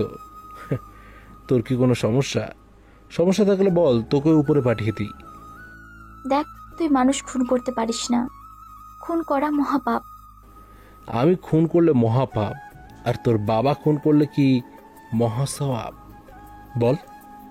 কি বললি? আমার বাবা? আরে পাপি, আমার বাবা একজন সহজ সরল মানুষ, কখনো কারো অন্যায় করেনি। আর তুই বলছিস মানুষ খুন করেছে? হ্যাঁ হ্যাঁ, করেছে। তোর বাবা খুন করেছে। আমার সাজানো গোছানো ঘরকে তারা ভেঙে ফেলেছে। আমার বন্ধুর মতো বাবা মাকে আমার কাছ থেকে আলাদা করেছে। এই 2 হাতে জড়িয়ে ধরেছিলাম, তবুও সে আমায় ছেড়ে চলে গেছে। মৃত্যু পর্যন্ত সে আমার হাত কখনো ছাড়ে নাই, শুধু তোদের বাবার জন্য। না না, আমি বিশ্বাস করি না। আমার বাবা এসব কাজ করতেই পারে না। আমি আমার বাবাকে অনেক বিশ্বাস করি, সেই কিছুতেই এসব করবে না। তুই মিথ্যে বলছিস। শাকিল 2 হাত দিয়ে চোখ মুছতে মুছতে সেখান থেকে চলে যায়, আর রুমি অবাক হয়ে তাকিয়েই থাকে। শাকিলের বলে যাওয়া কথাগুলো যেন তার মাথায় ঢুকছে না। রুমি অনেকক্ষণ এভাবে বসে থাকে, তারপর সেখান থেকে উঠে আস্তে আস্তে দরজার দিকে এগিয়ে যেতে লাগে। তার হাত বেঁধে রাখা ছিল। দরজার কাছে আসতেই দেখতে পায় পাশের একটা রুমে শাকিল বসে আছে আর একটা মদের বোতল মুখে ধরে আছে। রুমি বুঝতে পারে শাকিল মদ খাচ্ছে। সে তাড়াহুড়ো করে সেখানে এসে দেখতে পায় পুরো ঘর শুধু মদের বোতলে ভরে আছে। রুমি শাকিলের সামনে গিয়ে বসে, তার মুখ থেকে বোতলটা কেড়ে নেয়। তুই এসব কি করছিস? এত মদের বোতল এখানে পড়ে আছে, তুই এসব খাচ্ছিস? মরবি নাকি তুই? হ্যাঁ, খবরদার আমার বিষয়ে নাক গলাবি না। তোরাই আসল পাপী মানুষ, তোদের আমি ঘৃণা করি। সেটা কর, কিন্তু এত নেশা করলে তো মরে যাবি। তোরা আমার জীবন নষ্ট করে দিয়েছিস। তোদের বাবা আমার আপন মানুষের সাথে যা যা করেছে, আমি ঠিক তার দ্বিগুণ করব। চরম প্রতিশোধ নেব, চরম প্রতিশোধ। কথা বলে শাকিল রুমির হাত থেকে বোতলটা কেড়ে নেয় আর তার হাত ধরে জোরে জোরে টানতে টানতে নিয়ে যেতে লাগে। রুমির হাত শেকল দিয়ে বাঁধা ছিল। শাকিলের টান দেওয়াতে তার হাত কেটে রক্ত বের হয়ে গেল। শাকিল, লাগছে আমার। শাকিল কোনো কথা না শুনে রুমিকে টেনে নিয়ে গিয়ে আবার আগের জায়গায় জোরে ঝিটকা না মেরে রুমিকে মাটির উপর ফেলে দেয়। রুমি মাটিতে পড়ে যায়। এতে তার অনেক জায়গায় ব্যথা লাগে, কিন্তু সে তার দিকে কোনো মনোযোগ না দিয়ে শাকিলের দিকে তাকিয়েই আছে। শাকিলের চোখ দুটো আগুনের মতো লাল হয়ে গেছে। এটা দেখে রুমি ভয়ে আর কিচ্ছু বলে না, চুপচাপ সেখানে বসে থাকে। তখন শাকিল সেখান থেকে বেরিয়ে এসে দরজা লাগিয়ে দিয়ে চলে যায়।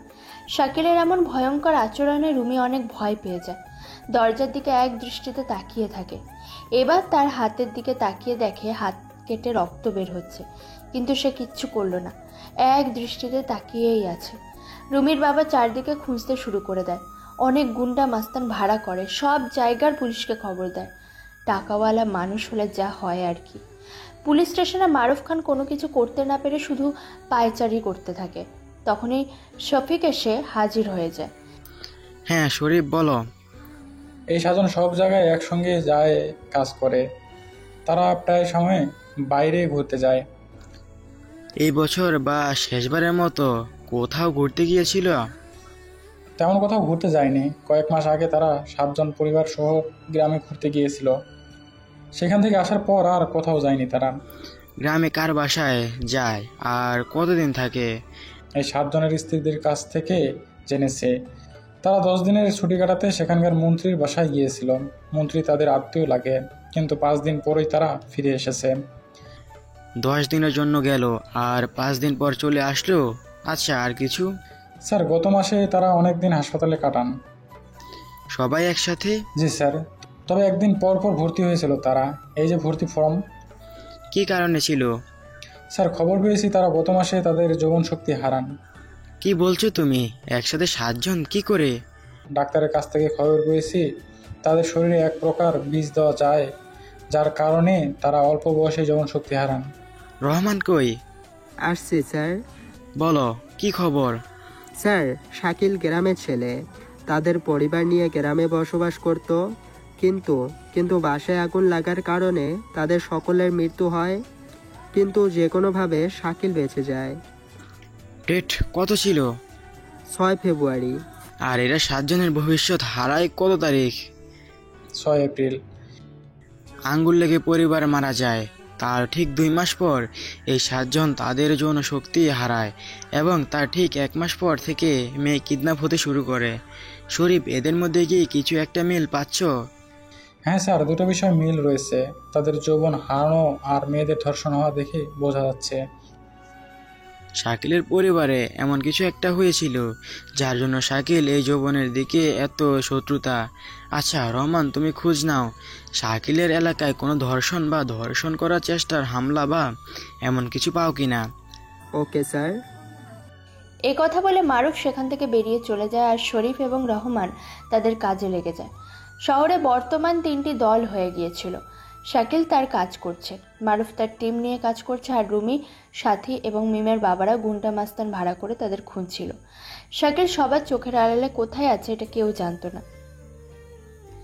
আর 5টা মেয়েকে কিডন্যাপ করা এবং তাদের ধর্ষণ করে বাসায় পৌঁছে দিতে সময় লাগেনি, কিন্তু রুমির ব্যাপারে কেন জানি শাকিলের মন মানছে না।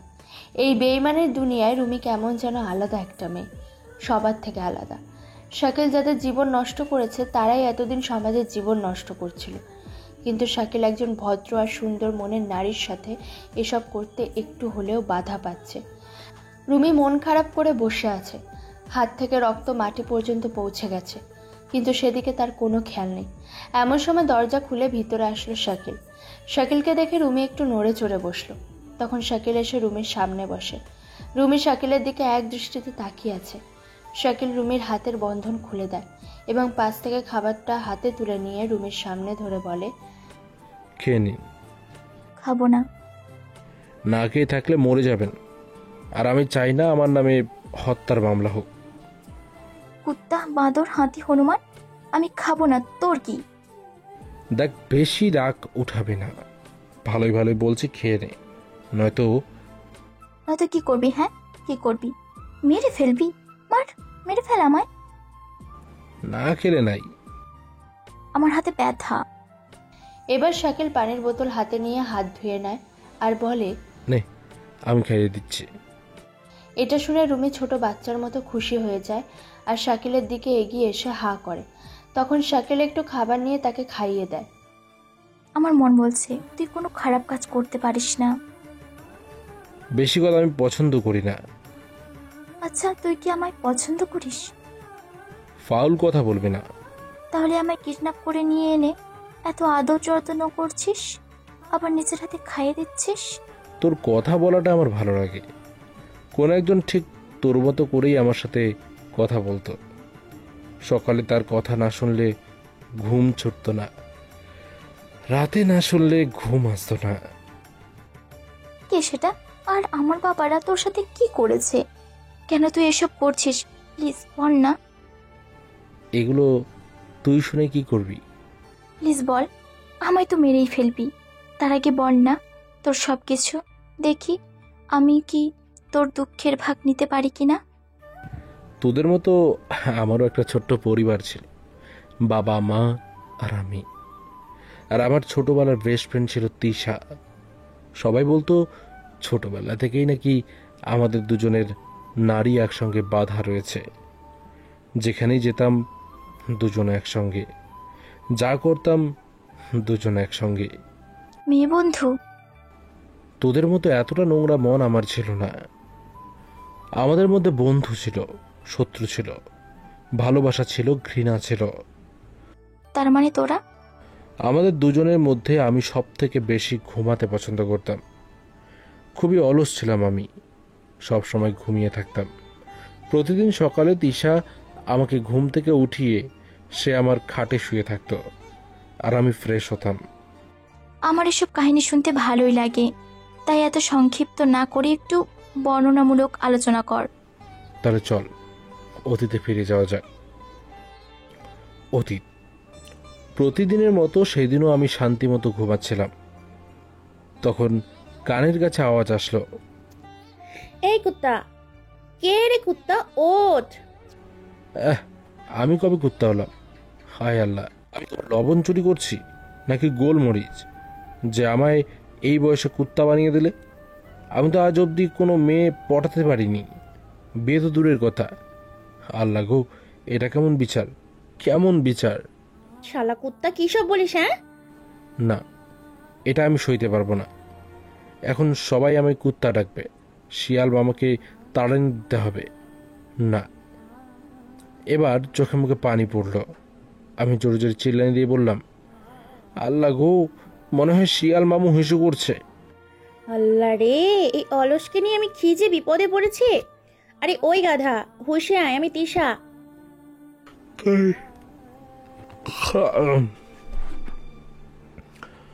আমি এবার গায়ের ওপর থেকে চাদরটা ফেলে দিয়ে গা মোচড় দিয়ে উঠে সামনে তাকিয়ে দেখি তিশা দাঁড়িয়ে আছে। শালা অলসের বাচ্চা, উঠ। থুকু। আঙ্কেল, আপনি আবার শুনেন না জানো? আরে পেতনি, তুই কখন এলি? কালকে। কেন, তুই জানোস না নাকি? আরে মজা করস কেন? ওই শালা তোকে কখন থেকে কুত্তা কুত্তা বলে ডাকছে। তুই ডাকলি? জি স্যার, আমি। শালা আবুল, কি সব বকে যাচ্ছিস? দাঁত বন্ধ কর হারামি, তোকে ডাকতে ডাকতে আমি ক্লান্ত। তুই ওঠ, আমি শুয়ে পড়লাম। যেই বলা সেই কাজ। তিশা আমার পাশে ধপাস করে শুয়ে পড়ল। ওই উঠবি নাকি লাথি দিয়ে নিচে ফেলবো? আমার পাশে কেন শুলি? এমন ভাব করছিস যেন আজ নতুন। তোর পাশে না শুইলে আমার দিন কাটে না। এবার বিয়ে করে বাবার পাশে শুয়ে থাক। আমি বিয়ে করলে তোকে কে জ্বালাবে? হ্যাঁ, তাহলে কি সারা জীবন আইবুড়ো থাকবি? মানুষ বন্ধুর জন্য নিজের প্রাণটা দেয়, আর আমি এই সামান্য ত্যাগটা করতে পারবো না? জানি তো। আর তাছাড়া তুই কেমনে বিয়ে করবি? তোকে বিয়ে কেউ করলে তো করবি। কেন, আমি কি দেখতে খারাপ?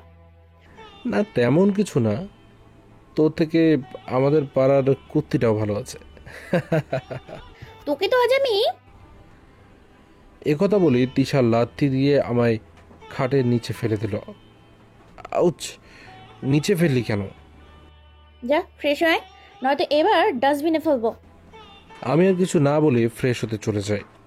প্রায় 10 মিনিট পর রুম থেকে তিশা আওয়াজ করলো, কই রে, এতক্ষণ কি করিস? বাথরুমে ঘুমিয়ে গেলি নাকি?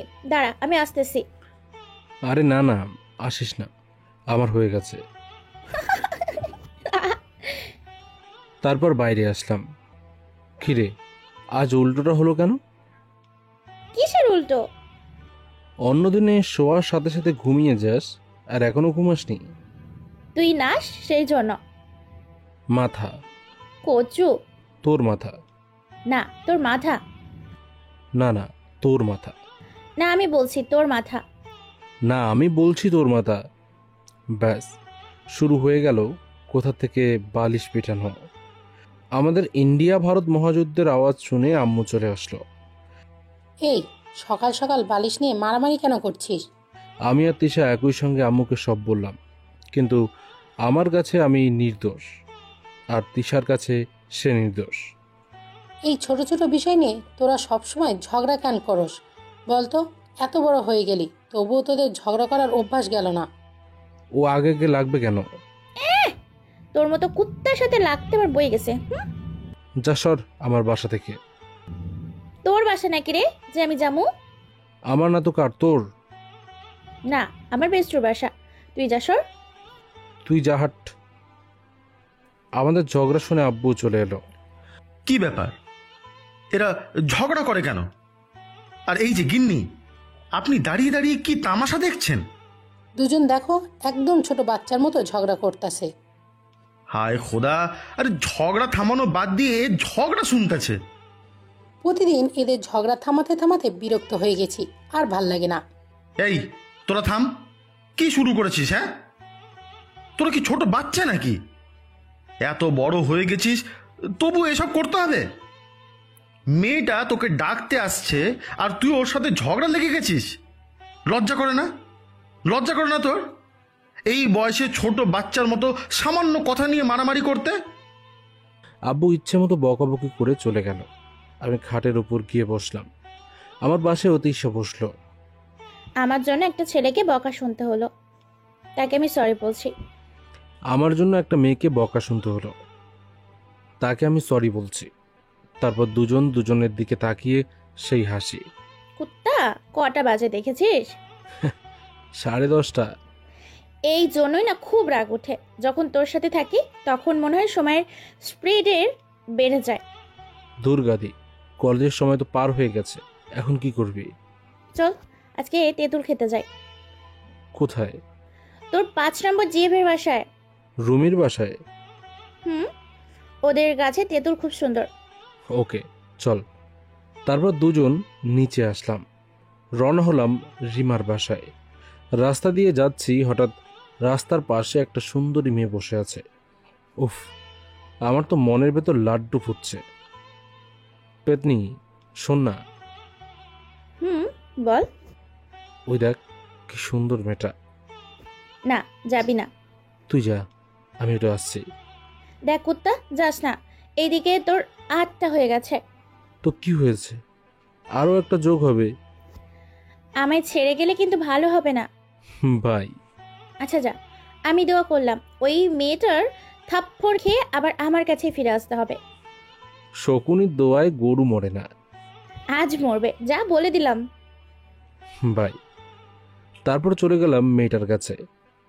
কিন্তু কখনো কখনো যে শকুনের দোয়া কবুল হয়ে যায় এটা জানা ছিল না। কেমন করে জানি তিশার দোয়া কবুল হয়ে যায়? আর মেয়েটার নরম হাতে গরম একটা থাপ্পড় খেয়ে মান সম্মান পকেটে নিয়ে চলে আসলাম। এসে দেখি তিশা ওখানেই মন খারাপ করে বসে আছে। জানি তিশা রাগ করে আছে, তাই আমি রাগ কমান ট্রাই করতে লাগি, কিন্তু কোনো কিছুতেই কাজ হচ্ছিল না। ওকে, কথা বলবি না, বলিস না।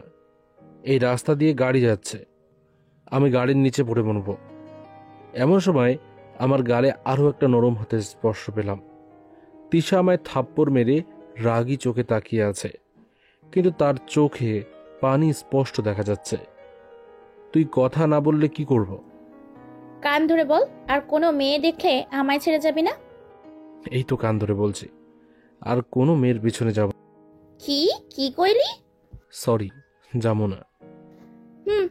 তোকে আমার চেনা আছে, এক্ষুনি একটা সুন্দরী মেয়ে দেখলে দৌড়ে দিবি। বললাম তো দেব না। চল। তারপর চলে গেলাম তেঁতুলের গাছের কাছে।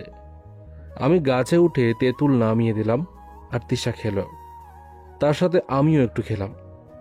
এসব করতে করতে অনেকটা সময় পার হয়ে যায়। বেলা গড়িয়ে দুপুর হয়ে আসে। তখন আমরা বাসার দিকে রওনা দিয়ে দিই। ফকির থাক, আমি গেলাম। চলে যাবি? যেতে মন চায় না, কিন্তু তোর মা বকবে। আচ্ছা যা, বিকালে দেখা হবে।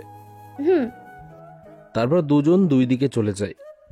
তিশা আর আমার বন্ধুত্বটা অনেক মজবুত ছিল। সমাজ যদিও এটা মানত না যে একটা ছেলে আর একটা মেয়ে কি করে বন্ধু হতে পারে, কিন্তু আমার পরিবার এটা মানত।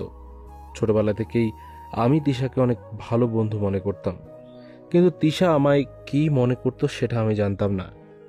আমি যখনই কোনো মেয়েকে দেখে পছন্দ করতাম তখন তিশা অনেকটা রেগে যেত। একদিন বিকালে আমি আর তিশা পার্কে ঘুরতে গেলাম, আর হঠাৎ আমার চোখ আটকে গেল। কি রে, কি হলো, থামলি কেন? আমি যা দেখছি তুইও কি তাই দেখছিস? নিশ্চয়ই তুই মেয়ে দেখেছিস। মেয়ে না, এটা তো পড়ি। হাই আল্লাহ, এই কোন লুচ্চার পাল্লাই আমায় ফেলেছ? আমার পাল্লায় তোকে পড়তে হবে না, যা। এই না, তোকে ছাড়া যায়? পাগল নাকি? তো আমাদের লাইনটা মিলিয়ে দে। ইম্পসিবল। আমার কেউ নেই।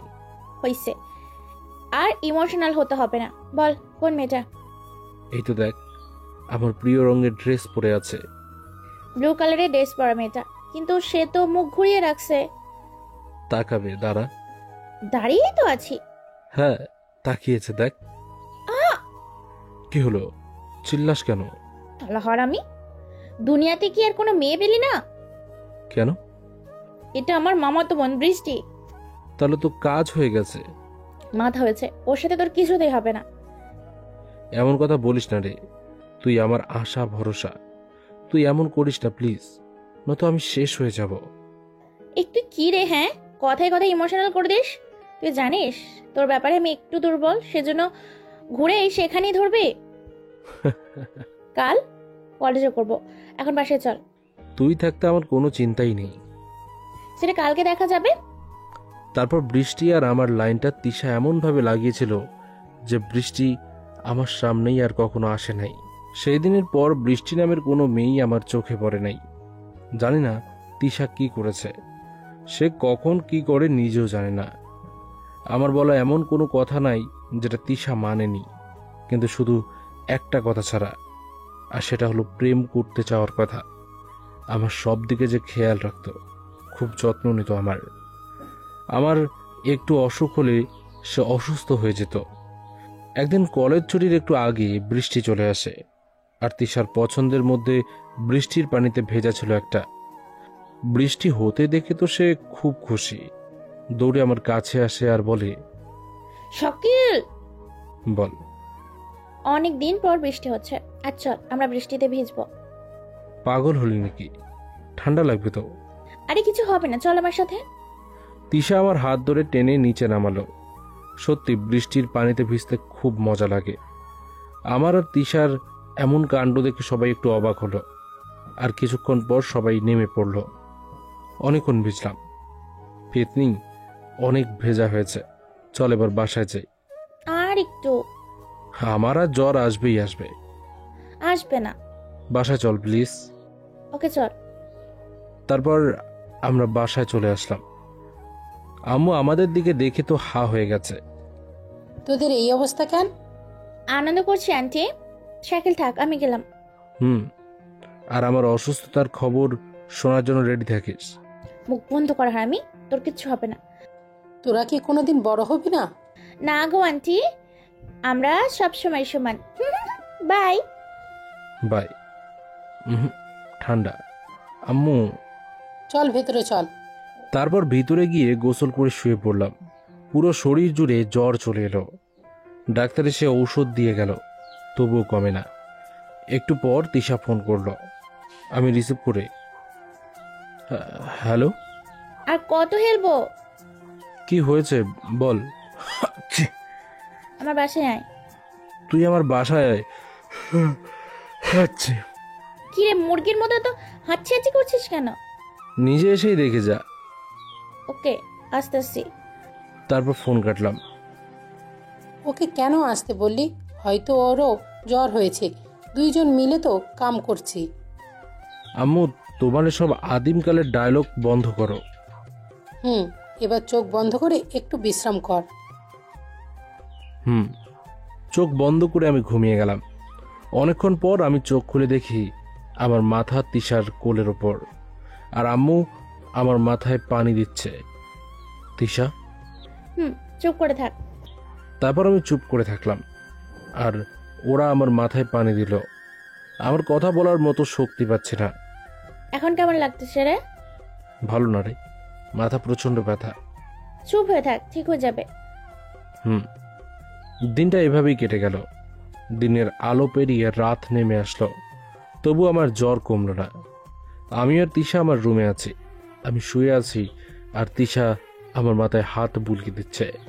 সরি রে, আমার জন্য তোর এমন অবস্থা। আরে ওসব বাদ দে, তুই বাসায় যাবি না? পাগল নাকি? তোকে এই অবস্থায় রেখে আমি কেমনে বাসায় যাব? আরে পাগলি, আমি ঠিক আছি, তুই যা, নয়তো আন্টি চিন্তা করবে। আম্মু জানে আমি তোর কাছ ছাড়া কারো কাছে থাকি না। কিন্তু কোনো কিন্তু না, বজ্র ছেলের মতো ওষুধ খেয়ে ঘুমিয়ে যা। জানি আমার হাজার বলাতেও কোনো কাজ হবে না। আমার একটু অসুখ হলেই তিশা খুবই চিন্তিত আর মন খারাপ করে। আমি মানা করলে সে কিছুতেই বাসায় যাবে না। তিশা খাবার নিয়ে এসে আমায় নিজে হাতে খাইয়ে দিল, ওষুধ খাওয়ালো। এরপর আমি যতক্ষণ না ঘুমালাম ততক্ষণ আমার পাশেই বসেছিল। টানা 3 দিন আমি অসুস্থ ছিলাম, আর এই 3 দিন তিশা আমার কাছ থেকে একটুও সরে নেই। আমার অনেক যত্ন করেছে। আমার সুস্থ হওয়ার পিছনে তিশার হাত ছিল, এটা অবশ্যই বলা যেতে পারে। 3 দিন হয়ে গেল তিশা বাসায় যায়নি, 3 দিন আমার পাশে থাকছে। এই বিষয়টা আমার অনেক অবাক করেছে। শুধু বন্ধু হলে 3 দিন বাসায় না গিয়ে আমার সাথেই থাকতো না। আর তিশার বাবা মাও কিছু বলল না কেন? নিশ্চয় তিশার মনে আমার জন্য অন্য কিছু আছে, কিন্তু কি আছে এটাই আমি জানতাম না। 3 দিন পর তিশাকে নিয়ে আমি ওর বাসার দিকে রওনা হলাম। ভাবলাম তিশার বাবা মায়ের সাথে একটু দেখা করে আসি, তারপর বেরিয়ে পড়লাম। আজকেও হেঁটে যাবে তিশা, তো কি আর করার, পেতনির ইচ্ছেতে হেঁটে চলা শুরু করলাম। হঠাৎ রাস্তার পাশে এক ছেলে একটা মেয়েকে প্রপোজ করছে। বিষয়টা আমার বুকে হাতুড়ি মারল। সারাটা জায়গা পায় না। কেন, প্রেম করতে কি জায়গা লাগে?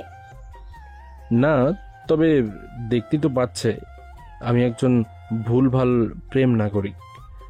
আমার সামনে এভাবে করা মানে আমায় বাস দেওয়া। কি 5-5টা জিএফ আছে তোর? ধুরু, জিএব নাকি ছাই, ওরা একটাও আমার জিএব না, সবগুলো আপু। কি? আজ পর্যন্ত একটাও জিএব পাইনি। যদি থাকতো তাহলে আজ প্রপোজ ডেতে প্রপোজ করতো। 1 মিনিট এখানে দাঁড়া। আরে কই যাস? কে শুনে কার কথা? তিশা চলে গেল।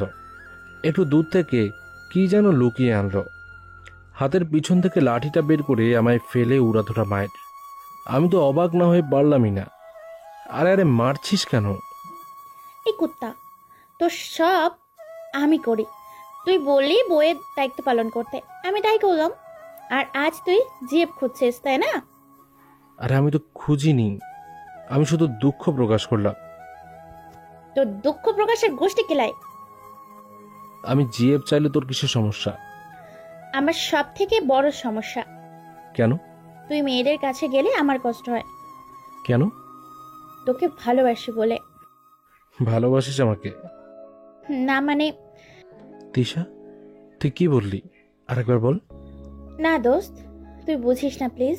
আসলে তুই তো আমার সব থেকে ভালো বন্ধু, সেই জন্য তুই কারোর সাথে মিশলে আমার কষ্ট হয়। ও আচ্ছা চল। চল। তারপর আবার হাঁটতে লাগলাম, কিন্তু আমার মন কিছুতেই মানছে না। তিশা কি সত্যি সত্যি আমায় ভালোবাসে নাকি এমনি এমনি বলল? এমনি বলতে পারে, কিন্তু এমনি তো আর করতে পারে না। গত কয়েকদিন আমার জন্য সে যা যা করেছে এগুলো তো সামান্য কিছু না। আমার মনে এসব প্রশ্ন জাগলো, পড়ে গেলাম এক মহা বিপদে।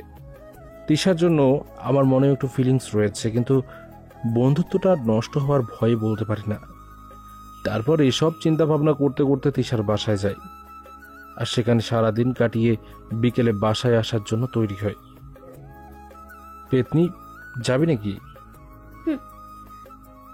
আমো, আজকে রাতটা থেকে আসি। মানা করলেও তো শুনবি না, যা। ধন্যবাদ আম্মু। তারপর তিশাকে নিয়ে বাসায় চলে এলাম। তুই বাসায় যা, আমি একটু ঘুরে আসি। কই যাস? বন্ধুদের কাছে। বেশি রাত করবি না, তাড়াতাড়ি চলে আসবি। Okay madam. তারপর বন্ধুদের কাছে চলে যাই আর আড্ডা দিতে বসে পড়ি। কিন্তু আমায় চিন্তিত দেখে সবাই কারণ জিজ্ঞেস করে। তখন আমি তিশার কথা খুলে বলি। আমার মনে হয় তিশা আমায় ভালোবাসে। হতে পারে আমি যেটা বলছি সেটা ভুল, কিন্তু একবার চিন্তা করতো, বন্ধুর খুশির জন্য কি কেউ বউ হতে পারে? বন্ধুকে সাহায্য করতে কি কেউ বাড়ি ছেড়ে তার বাড়িতে থাকতে পারে? আজ 3 দিন হলো আমি অসুস্থ, আর এই 3 দিন তিশা আমার কাছেই ছিল। কিন্তু তিশার বাবা মা কিছু বলেনি? না। গন্ডগোল আছে মামা? সেটা তো আমারও চিন্তা। এখন আমি কি করব? কি করে বুঝবো ওর মনে কি চলছে? এসব বলতে বলতে আমরা আড্ডা দিতে লাগি। গল্পের মধ্যে দিয়ে কখন যে সময় চলে গেছে বুঝতেও পারিনি। রাতে বাসায় ফিরে আসি, হাতে মদের বোতল আর গা ঘুরিয়ে ঘুরিয়ে হাঁটছি, ঠিক মাতাল যেভাবে হাঁটে সেভাবেই। বাসায় এসে দেখি দরজা খোলা। আব্বু বাসায় আসে নাই, সেজন্য দরজা খোলা। সেজন্য আমার বেশি সমস্যা হলো না। আমি সোজা চলে গেলাম তিশার রুমে। দরজার এপাশ থেকে নক দিলাম। কে? এই মেয়ে, দরজা খোল। শাকিল, তুই মদ খাইছিস? খাইছি। কি কি কি করবি? হ্যাঁ, কি করবি তুই? কেন খেয়েছিস? তোর জন্য, তোকে তোকে আপন করে পাবার জন্য। মানে? আজ অনেক কিছুই হবে, অনেক কিছু। তুই আমার রুমে কি চাস? কেন এসেছিস? অনেক কিছু চাই। বের হ আমার রুম থেকে। এই চুপ, এটা আমার বাসা। আমি যেখানে খুশি সেখানে থাকবো। আমি অসুস্থ হওয়ায় তুই আমায় সুস্থ করেছিস, আর আর আমার জন্য সব কিছু করতে পারবি, তাহলে আজ এখন আমায় খুশি করিয়ে দে। আমি এক্ষুনি আন্টিকে ডাকতেছি। লাভ নেই, আম্মু নিচে বসে টিভি দেখছে, শুনতে পাবে না। আমি বেশি কিছু চাই না, তুই আমার জন্য বাড়ি ছেড়ে দেখেছিস, তাহলে আমার জন্য তো নিজের ইজ্জতটাও দিতে পারবি, তাই না? ছি, তুই এতটা নিচে নামতে পারলি? ভালোবাসছিলাম তোকে। আমি ভালোবেসেছিলাম এক অন্য শাকিলকে, যে মদের গন্ধ নিতে পারতো না, খাওয়া তো দূরের কথা। জানি। কেন এমন করছিস? তোর ভালোবাসার জন্য তুই তোর ইজ্জত দিতে পারবি না? মানুষেরা তো জান দিয়ে দেয়। আমার কথা শুনে তিশা কোনো কথা বলে না। আমি তিশার হাত ধরে টান মেরে আমার দখলে নিলাম, কিন্তু তিশা কোনো রকম আপত্তিকর বাধা দিল না। একটু পর দেখলাম তিশার নিঃশ্বাস ছোট হয়ে আসছে। আমি ওকে ছেড়ে দিয়ে দূরে চলে গেলাম। মানুষে এটা কেমনে খায়? ছে, কি গন্ধ! তবে তুই কেন খাইছিস? আরে ধুর, এসব জিনিস আমি মরে গেল খাবো না। মানে? এই যা, ধরা পড়ে গেছি। তিশা দৌড়ে এসে আমার শার্টের কলার ধরে বলল, কি রে, খাসনি? তো তোর মুখ দিয়ে গন্ধ কিসের? জেনেই যখন গেছিস তাহলে ভালো করে শোন। আমি যখন বন্ধুদেরকে সবকিছু খুলে বলি আর তারা আমাকে এই বুদ্ধি দেয়। তার মানে এতক্ষণ তুই আমার সাথে অভিনয় করলি? Yes my madam. তুই আমার সাথে এমন অভিনয় করতে পারলি? তুই এই ছোট্ট কথাটা আমার কাছ থেকে কেন লুকিয়েছিলি? তোকে হারানোর ভয়ে। এমন করে না বলে থাকলেও তো আমায় হারাতি। আমি তোকে ভালোবাসি, এটা জানার পর যদি তুই আমাদের বন্ধুত্বটা নষ্ট করে দিস, তাহলে তাহলে আর তো তোকে দেখতে পেতাম না। সব কাহিনীর একটাই মাথা। কিন্তু আমার একটা জিনিস তোর খুব খারাপ লাগলো। কি জিনিস? তুই তোর ভালোবাসার জন্য নিজের মূল্যহীন ইজ্জত দিতে রাজি হয়ে গেলি। কি করব বল? তোকে আমি এতটাই ভালোবাসি যে দুনিয়ার জিনিস তোর মাপে তুচ্ছ। I love you baby. I love you too. আর একটা কথা, তুই যে সারাদিন আমার সাথে থাকিস, তোর বাবা মা কোনো কিছু বলে না? তারা সব জানে। তোর বাবা মা আর আমার বাবা মা অনেক আগে থেকেই জানে, আর সেই জন্যই তো আমি সবসময় তোর সাথে থাকতে পারি। শুধু আমি জানতাম না। হুম। এবার আমি কিছু করব যেটা তুই জানবি না। কি করবি তুই? তাহলে দেখতে থাক। এই হারামি, তোর কিন্তু মতলব খারাপ। অনেক রাত হয়ে গেছে, আমি কিন্তু তোকে বাধা দিতে পারবো না, তাই এক্ষুনি বলছি চলে যা এখান থেকে। কোনো বাধা দিতে পারবি না, কারণ তোর এই দৃষ্টি দেখলেই আমি শেষ হয়ে যাই। আর আমি শোন, এবার বাবা আমাকে বলে তাড়াতাড়ি আমার বউ হয়ে যেত, আর একা থাকতে ভালো লাগে না। সে পিচ্চিকাল থেকে ছায়ার মতো তোর পাশে লেগে আছে, তবুও তোর একা একা লাগে, তাই না? আরে সিঙ্গেল থাকতে প্রতিটা ছেলে বউয়ের অভাব বুঝতে পারে, আর আমি তো সিঙ্গেল। তো সিঙ্গেলের গুল্লি মারি অনেকক্ষণ থেকে কন্ট্রোল করে আছে। 4 দিন হলো মারামারি করিনি, আজকে তো তুই শেষ। এই এখন কিন্তু আমি তোর হবু জামাই লাগি। তোরে তো আমি দাঁড়া বদর ছেলে। তিশা খাটের উপর থেকে উঠে আসার আগেই আমি দৌড়ে রুমের বাইরে চলে আসি। আর সোজা আমার রুমে এসে দরজা বন্ধ করে দিয়ে ঘুমিয়ে যাই। তারপর আমাদের কথাটা পরিবারকে জানালাম। তারা তো এটা শোনার জন্যই অপেক্ষায় ছিল, তাই সবাই হাসি মুখে মেনে নিল। আর বিয়ের দিন তারিখ ঠিক হয়ে গেল। আমি আর তিশা অনেক খুশি ছিলাম, কিন্তু আগের মতো আমাদের আর মারামারি ঝগড়া এসব হতো না। কেন জানি দুজনের মধ্যে একটু লজ্জা কাজ করত। তাকে দেখলেই আমার যেন কেমন লজ্জা লজ্জা ভাব লাগতো। দুজনে মনের আনন্দে ঘুরে বেড়াতাম। বিকেলের শেষ বেলায় দুজনে পাখির মতো আকাশে পাড়ি জমাতাম। গ্রামের সবাই আমাদের বিয়ের কথা শুনে অনেক আনন্দিত হতো। সবাই আমাদের দুজনকে অনেক দোয়া দিত। আমি একদিন দুপুরে শুয়েছিলাম, শরীরটা একটু ক্লান্ত ছিল। এমন সময় পাশে কারো উপস্থিতি উপলব্ধি করলাম। বুঝতে বাকি নেই যে এটা আমার পাগলি তিশা। এ সময় কি চাস? তোকে চাই। এই ভর দুপুরে বাসা থেকে বের হয়েছিস কেন? আমি হলাম তোর স্ত্রী, আর স্ত্রী স্বামীর কাছেই তো থাকবে। দূরে থাকলে যদি আমার স্বামীকে কেউ নিয়ে চলে যায় তখন কি হবে আমার? ফাউল কথাবার্তা না বলে যে দিক দিয়ে আসছিস ওই দিক দিয়েই চলে যা। বিয়ের এখনো 3 দিন বাকি। আমার না আর ভালো লাগে না। একটা কথা শুনবি? আজকে থেকেই আমি তোর কাছে থাকি। বিয়ে তো আমাদের হবে, প্লিজ। রাগ না উঠিয়ে এখান থেকে চলে যা। তোর শুধু রাগ আর রাগ। প্লিজ আমার কথাটা শোন না। আমি কোনো দুষ্টুমি করব না। সবসময় আম্মুর সাথে কাজ করব। রাতে শুধু তোকে জড়িয়ে ধরে ঘুমাবো। যাবি এখান থেকে? কুত্তা, বদর, রাক্ষস, হাতি, হনুমান, ছাগলের 3 নম্বরের বাচ্চা, গরুর মাথা, সব তুই শালা। ইচ্ছে মতো গালি বকা দিয়ে তিশা আমার পাশ থেকে উঠে চলে যায়। আমি ভাবছিলাম সে আম্মুর সাথে থাকবে, আর আমি বিকেলে গিয়ে ওর বাবা মাকে বলে নিয়ে আসব। পাগলি মেয়েটা আমি ছাড়া কিচ্ছু বোঝে না। তারপর আমার ঘুম চলে আসে। বিকেলে ঘুম থেকে উঠে বাইরে এসে আম্মুর কাছ থেকে জানতে পারি তিশা সেই তখনই বাসায় চলে গেছে। এটা শুনে আমি তার কাছে ফোন দিই। রিং হয় কিন্তু রিসিভ করে না। বুঝে গেলাম সে রাগ করে বসে আছে। তাই আমি ফ্রেশ হয়ে তার বাসার উদ্দেশ্যে বের হয়ে যাই। তার বাসায় এসে শুনি সে দুপুর থেকেই বাসায় নেই। এটা শুনে আমি তো অবাক হয়ে যাই। বাসায় নেই তাহলে গেল কোথায়? আমি সেখান থেকে চলে আসি আমাদের পছন্দের সেই জায়গাটায়, কিন্তু সেখানেও নেই। এবার আমার বুকটা কাঁপতে লাগে। অস্থির হয়ে পড়ি তাকে খোঁজার জন্য। সবাইকে খবর দিই। বন্ধুরা এবং বাসার সবাই মিলে তাকে খুঁজতে লাগে। আমি তার সম্পর্কে ভালো করেই জানি।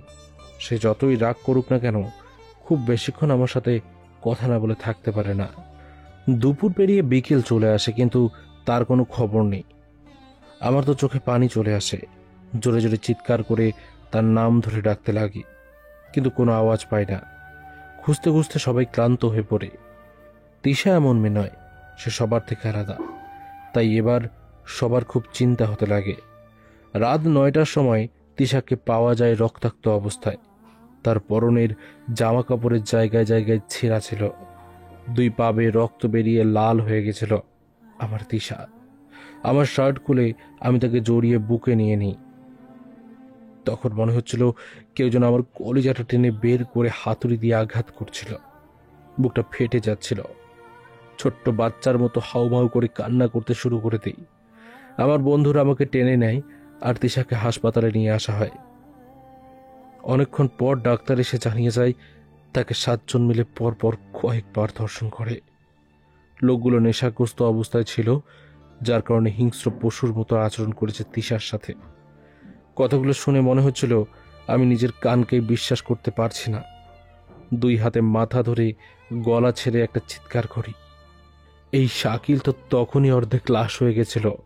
ছোট বাচ্চার মতো মাটিতে পড়ে থেকে কান্না করতে থাকি।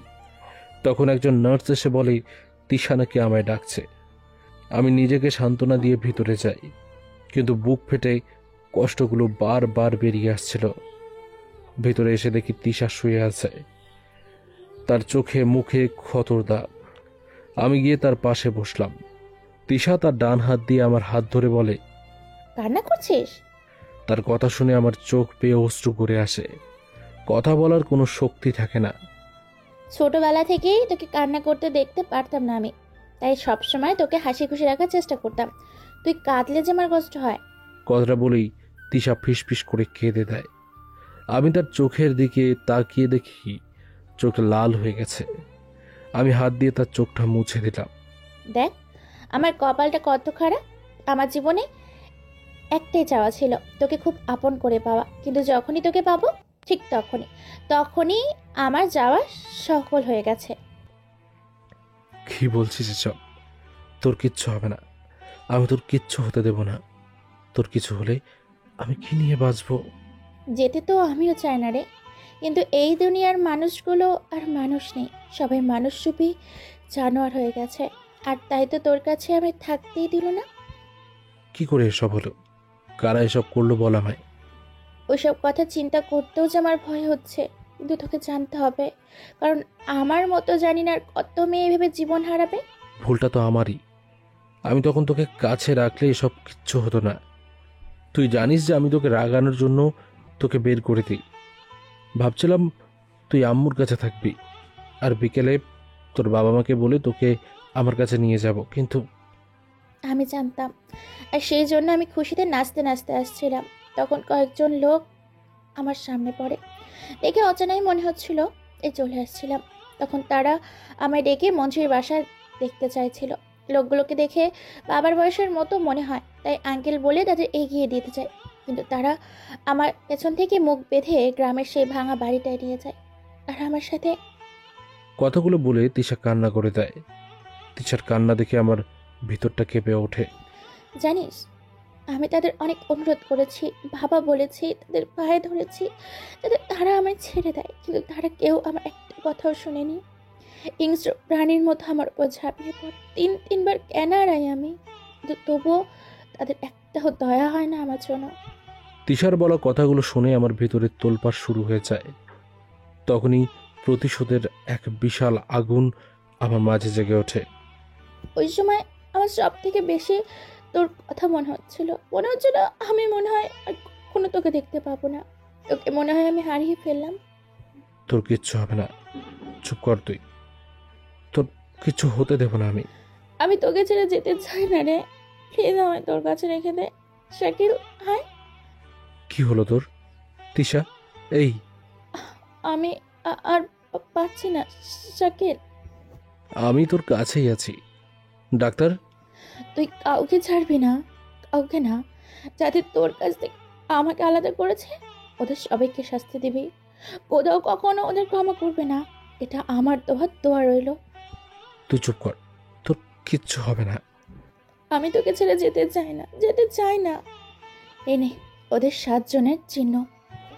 একথা বলে তিশা তার বাম হাতটা আমার সামনে এগিয়ে দিল, আর তার হাতে 7টা জিনিস। ওরা আমায় বাঁচতে দিল না, আমার বাবা মাকে দেখে রাখিস। আর একটা কথা দিবি তুই? আমি তোকে সব দেব, তুই শুধু চুপ কর, তোর কিচ্ছু হবে না। আমায় কথা দে, আমার কথা মনে করে কখনো কান্না করবি না, কারণ ওই আকাশে বসে তোর কান্না দেখলে আমার কষ্ট হবে রে। তোর কিছু হবে না। এই জীবনের শেষবারের মতো তোর মুখে মাথাও রাখতে পারলাম না রে, কারণ এর সমাজ আমায় কলঙ্ক লাগিয়ে দিয়েছে, আর আমি চাই না সেটা কোনোভাবে তোকে স্পর্শ করুক। তিশার এমন কথা শুনে এতটা কষ্ট হচ্ছিল যেটা বলে বোঝাতে পারবো না। আমি তাকে বুকের সাথে শক্ত করে জড়িয়ে ধরি। কান্না করিস না রে প্লিজ।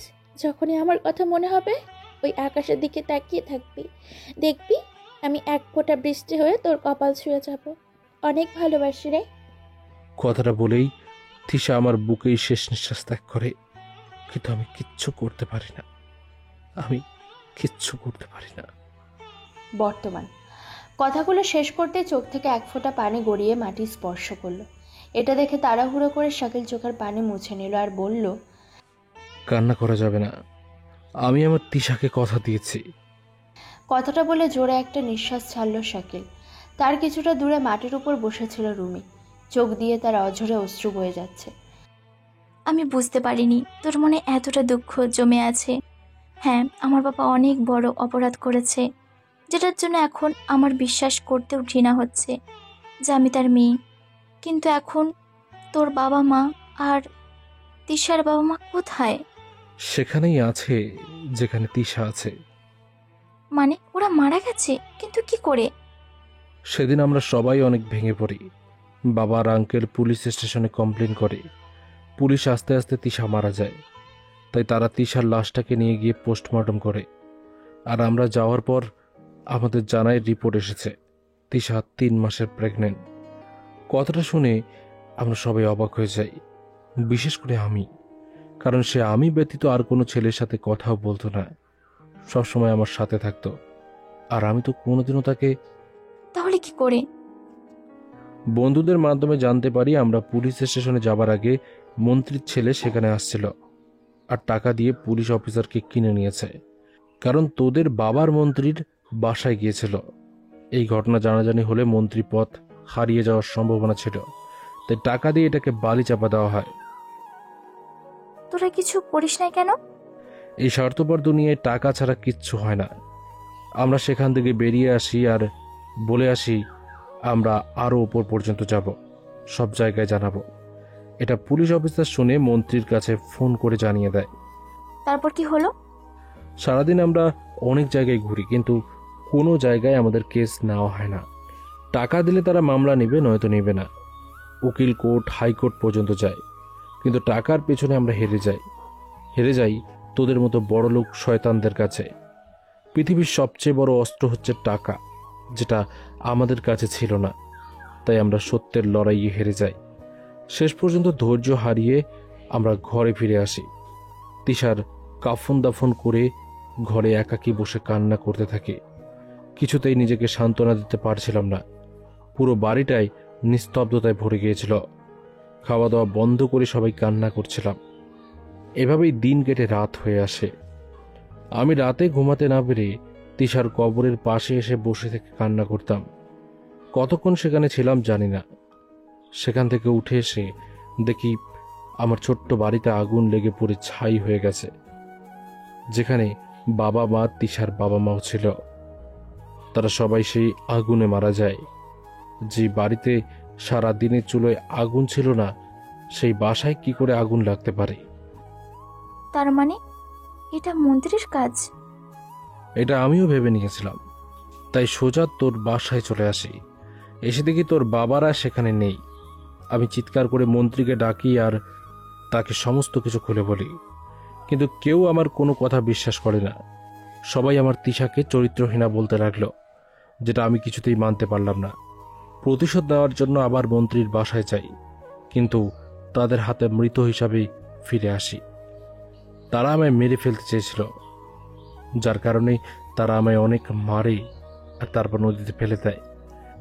ভাগ্যক্রমে আমি সেখান থেকে বেঁচে ফিরে আসি, আর তারপর থেকে প্রতিশোধ নেওয়ার জন্য আমি নিজেকে প্রস্তুত করতে শুরু করি। নিজের মধ্যে জ্বলা প্রতিশোধের আগুন আরও জ্বালিয়ে নেই। আর তারপর আমি প্রথমে মন্ত্রীর ছেলেকে তার বউয়ের হাতে খুন করাই আর জেলে পাঠিয়ে দিই। তারপর চলে আসি শহরে এই 7 জনের কাছে কঠিন প্রতিশোধ নেওয়ার জন্য। প্রথমে আমি এই 7 জনের কাছ থেকে তাদের যৌবন শক্তি কেড়ে নেই, কিন্তু তাতে আমার মন শান্তি পায় না, আর তাদের অপরাধ কারো সামনে আসে না। তাই শুরু করি এই দ্বিতীয় প্রতিশোধের খেলা।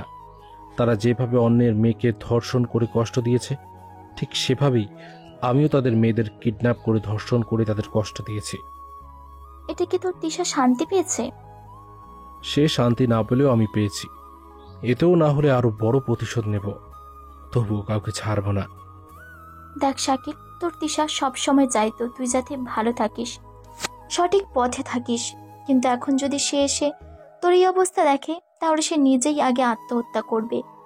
কারণ যে মেয়েটা তার জীবনে থাকা কালীন যার ভালো চেয়েছে, সেই মেয়েটার মৃত্যুর কারণেই সেই ছেলে সবচেয়ে খারাপ হয়ে গেল। তুই কি বলতে চাস? আমি ওদের ছেড়ে দিতাম? আমি সেটা বলিনি, কিন্তু শাকিল বোঝার চেষ্টা কর।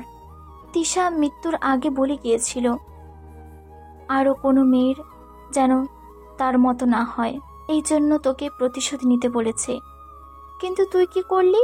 তুই সেই মেয়েদের জীবন বাঁচাতে গিয়ে তাদের জীবন নষ্ট করেছিস। আমি প্রতিশোধ নিয়েছি। শাকিল, তুই প্রতিশোধের নেশায় অন্ধ হয়ে গেছিস। সেজন্য তিশার বলে যাওয়া কথা তোর মনে পড়ছে না। কেন বুঝছিস না? তিশা চাইতো সমাজ থেকে ধর্ষণ নামক অভিশাপটা যেন উঠে যায়।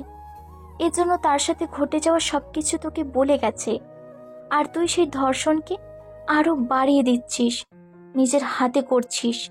দেখ, তুই ঠান্ডা মাথায় চিন্তা করে দেখ। শাকিল রুমের কথাগুলো মনোযোগ সহকারে শোনে। আর ভেবে দেখে রুমি সঠিক কথাটাই বলেছে। আসলে প্রতিশোধের নেশায় এতটাই পাগল হয়ে গিয়েছে সে, যার কারণে তিশার সাথে ঘটে যাওয়া অপরাধ সে নিজের হাতে করেছে। শাকিল পিছনে রুমির দিকে ফিরে তাকায় আর জোরে একটা নিঃশ্বাস ফেলে। রাগ করিস না, কিন্তু একটু চিন্তা করে দেখ। হ্যাঁ, তুই সঠিক বলেছিস। আমি প্রতিশোধের নেশায় পাগল হয়ে গেছিলাম, কিন্তু আমার তিশাকে কেড়ে নিয়েছে যারা, আমার বাবা মাকে আগুন লাগিয়ে মেরেছে যারা, তাদেরকে আমি ছেড়ে দেব?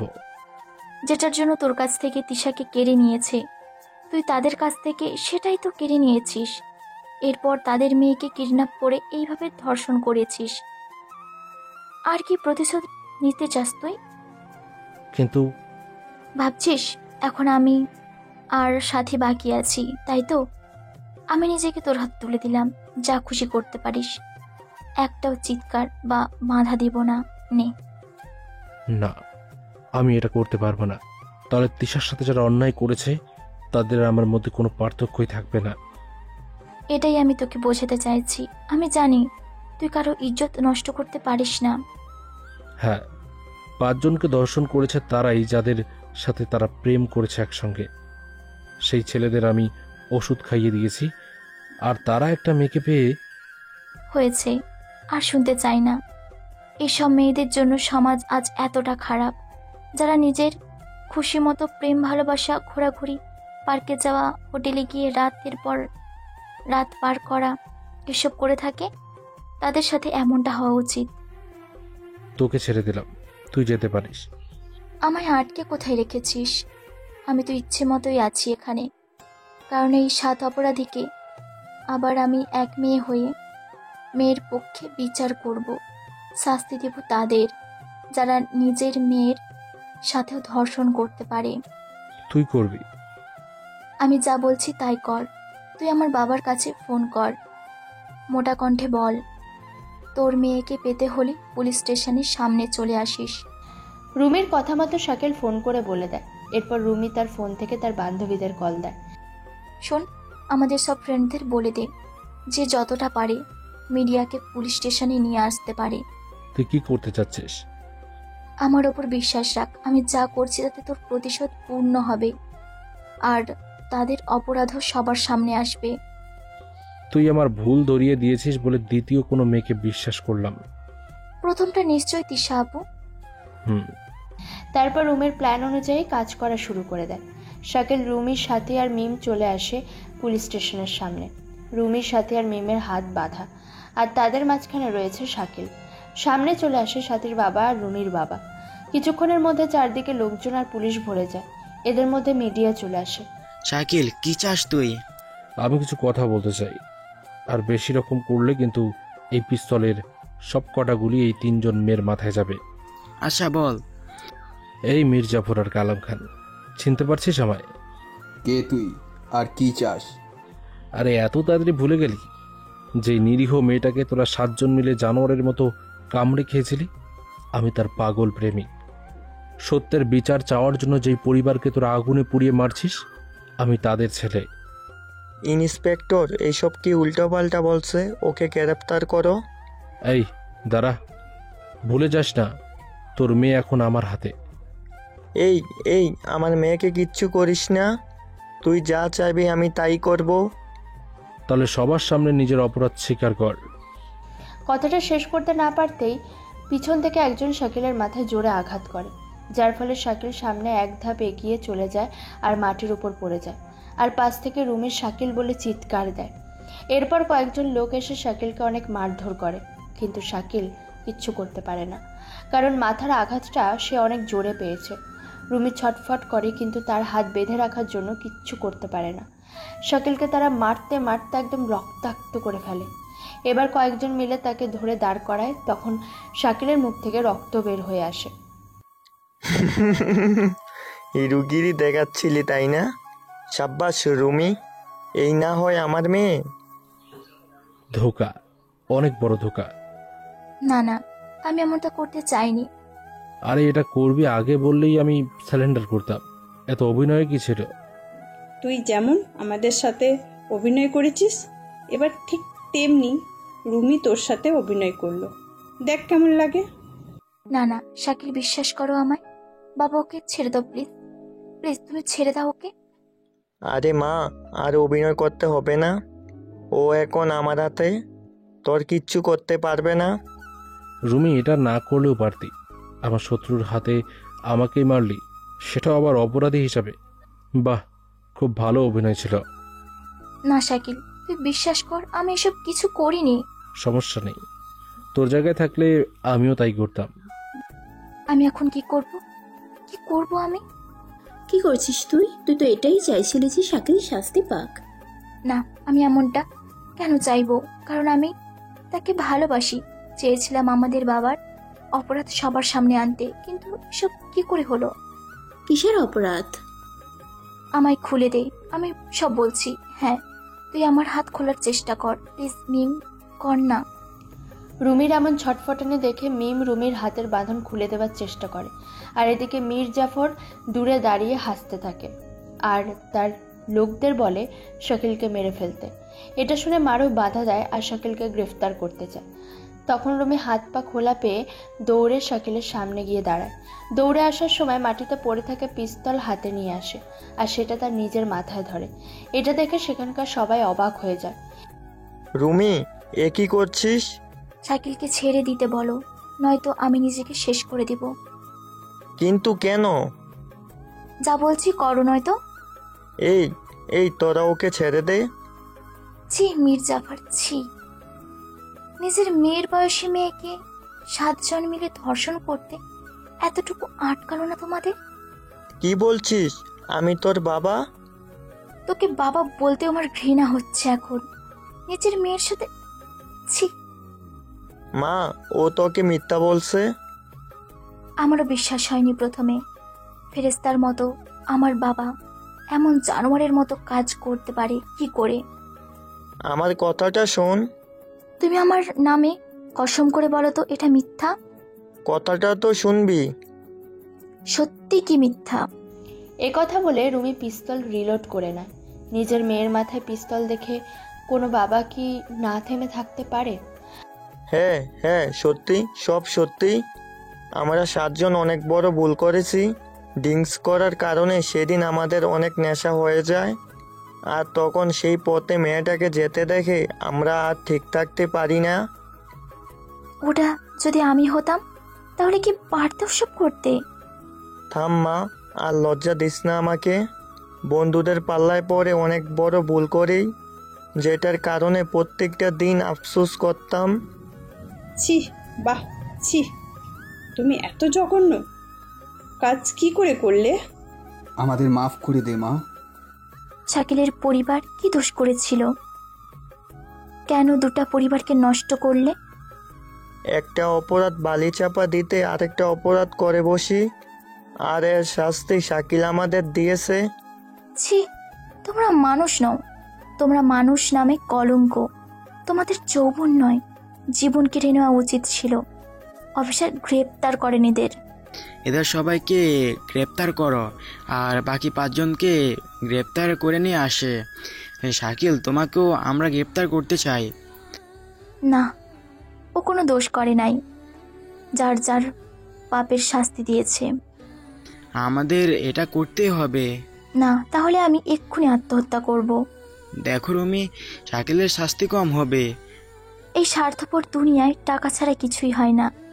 এই 7 জন টাকা দিলে শাকিলকেও ফাঁসিতে ঝোলাতে পারো তোমরা, তাই আমি একে নিয়ে চলে গেলাম অনেক দূর। রুমি, কি করছো? রুমি কোনো কথা না শুনে শাকিলকে ধরে গাড়িতে তোলে আর গাড়ি ঘুরিয়ে সেখান থেকে চলে যায়। মারুফ সবাইকে চুপচাপ থাকতে বলে। গাড়িটা নিজের গতিতে চলতে থাকে। তারা দুজন শহর থেকে বেরিয়ে চলে আসে, আর তখন শাকিল, এই শাকিল, আমরা শহরের বাইরে চলে আসছি। তুই এটা কেন করলি? তোকে ভালোবাসি বলে। দেখ, পাগলামি করবি না। আমি জানি তোর কষ্ট হচ্ছে, কিন্তু আর একটু। শহরের হাসপাতালে গেলে পুলিশ চলে আসবে। আমার বাবার গাড়ি এটা, গাড়িতে সব সময় ব্যান্ডেজ করা সব কিছু থাকে। তুই ফিরে যা, আমি আমার তিশার জায়গা কাউকে দিতে পারবো না। দিতে হবে না, আমি পাশে থাকতে চাই শুধু। আর আমি থাকলে তুই তোর তিশাকেও ভুলে থাকতে পারবি। কখনো না। দেখাই যাবে।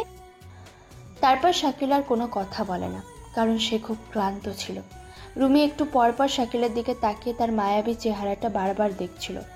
1 বছর পর। এই রুমি, সকাল সকাল ঘুম থেকে উঠিয়ে আমি কোথায় নিয়ে যাচ্ছিস? তুই সে আগের মতোই অলস রয়েই গেলি। বলবি তো, এত সুন্দর করে সাজুগুজু করে শাড়ি পরে কোথায় যাচ্ছিস? আজকে তোর কেসের তারিখ আছে, তুই তো সবকিছু ভুলে যাস। একসঙ্গে কয়টা মনে রাখবো? আপনাকে রাখবো, নাকি আপকামিং ছেলের কথা মনে রাখবো, নাকি কেসের কথা? তুই বল। যা, সবসময় শুধু তোর দুষ্টুমি করা লাগে, তাই না? যাবো বাবা, এখানে দুষ্টুমির কি হলো? কিছু না। ম্যাডাম, আমি তোমার কোলে মাথা দিয়ে একটু ঘুমিয়ে নিই, ওকে? আরে গাধারাম, গাড়ি চালাচ্ছি তো আমি। বাসা যাওয়ার পর যত ইচ্ছে ঘুমাস, ওকে মাই ডিয়ার হাজব্যান্ড। কি আর করার, গিন্নির হুকুম বলে কথা। এই কথা বলে শাকিল রুমির দিকে একদৃষ্টিতে তাকিয়ে আছে, আর রুমি মুচকি মুচকি হাসছে আর গাড়ি চালাচ্ছে। শাকিল যেসব অপরাধ করে শহর থেকে এসেছিল, পুলিশ অফিসার মারুফ খান তার সাধ্যমতো চেষ্টা করেছে শাকিলের শাস্তি কমানোর, এবং সে সফল হয়েছিল। আর তাই কেসের তারিখ অনুযায়ী শাকিলকে গিয়ে হাজিরা দিয়ে আসতে হয়। শাকিল বর্তমানে একটা প্রাইভেট স্কুলের শিক্ষকতা করেন, আর রুমি বাসায় থেকে তার স্বামী শাকিলের দেখাশোনা করেন। হ্যাঁ, তাদের দুজনের বিয়ে হয়ে গেছে। গ্রামে গিয়ে তারা দুজন ছোট্ট একটা সংসারও শুরু করেছে। তাদের সেই ছোট্ট সংসারে নতুন একটা অতিথিও আসতে চলেছে। শহর থেকে সেদিন যাবার পর শাকিল কয়েকদিন চুপচাপ থেকেছে, আর রুমি নিজ মনে শাকিলের যত্ন নিয়েছে। এসব দেখে শাকিল চিন্তা করে দেখেছে যে পুরনো কথাগুলো ভুলে যাওয়াই ভালো, এবং সে এটাও দেখেছে যে রুমি তার পাশে থাকলে সে কখনো ভুল পথে যেতে পারবে না, যেটা তিশা সবসময় চাইতো। অতীত মনে রেখে ভবিষ্যৎ নষ্ট করে কি লাভ? তাই শাকিল নতুন করে জীবন শুরু করেছে। রুমিকে বিয়ে করে নতুন করে তারা দুজন জীবন শুরু করেছে। রুমি তার স্বামী শাকিলকে জীবনের চেয়ে বেশি ভালোবাসে, আর শাকিলও আস্তে আস্তে সেটাই করছে, যার ফলে তাদের ছোট্ট সংসারে কোনায় কোনায় সুখ, শান্তি আর ভালোবাসায় ভরপুর হয়ে রয়েছে। সবার সংসারে এমন সুখ, শান্তি আর ভালোবাসায় ভরে উঠুক, এই দোয়াই করি। প্রিয় শ্রোতা বন্ধুরা, আমাদের আজকের গল্পটি এখানেই শেষ হচ্ছে। আপনাদের গল্পটি কেমন লাগলো অবশ্যই কমেন্ট করে জানতে ভুলবেন না। এছাড়া এখনও পর্যন্ত যারা আমাদের চ্যানেলটিকে সাবস্ক্রাইব করেনি, প্লিজ সাবস্ক্রাইব করুন এবং পাশে থাকা বেল আইকনটি প্রেস করুন, যাতে সবার আগে আপনার কাছে আমাদের গল্পগুলো পৌঁছে যায়। তো বন্ধুরা, আজকের মতো গল্প এই পর্যন্তই। দেখা হচ্ছে পরবর্তী গল্পে। ততক্ষণ ভালো থাকবেন, সুস্থ থাকবেন।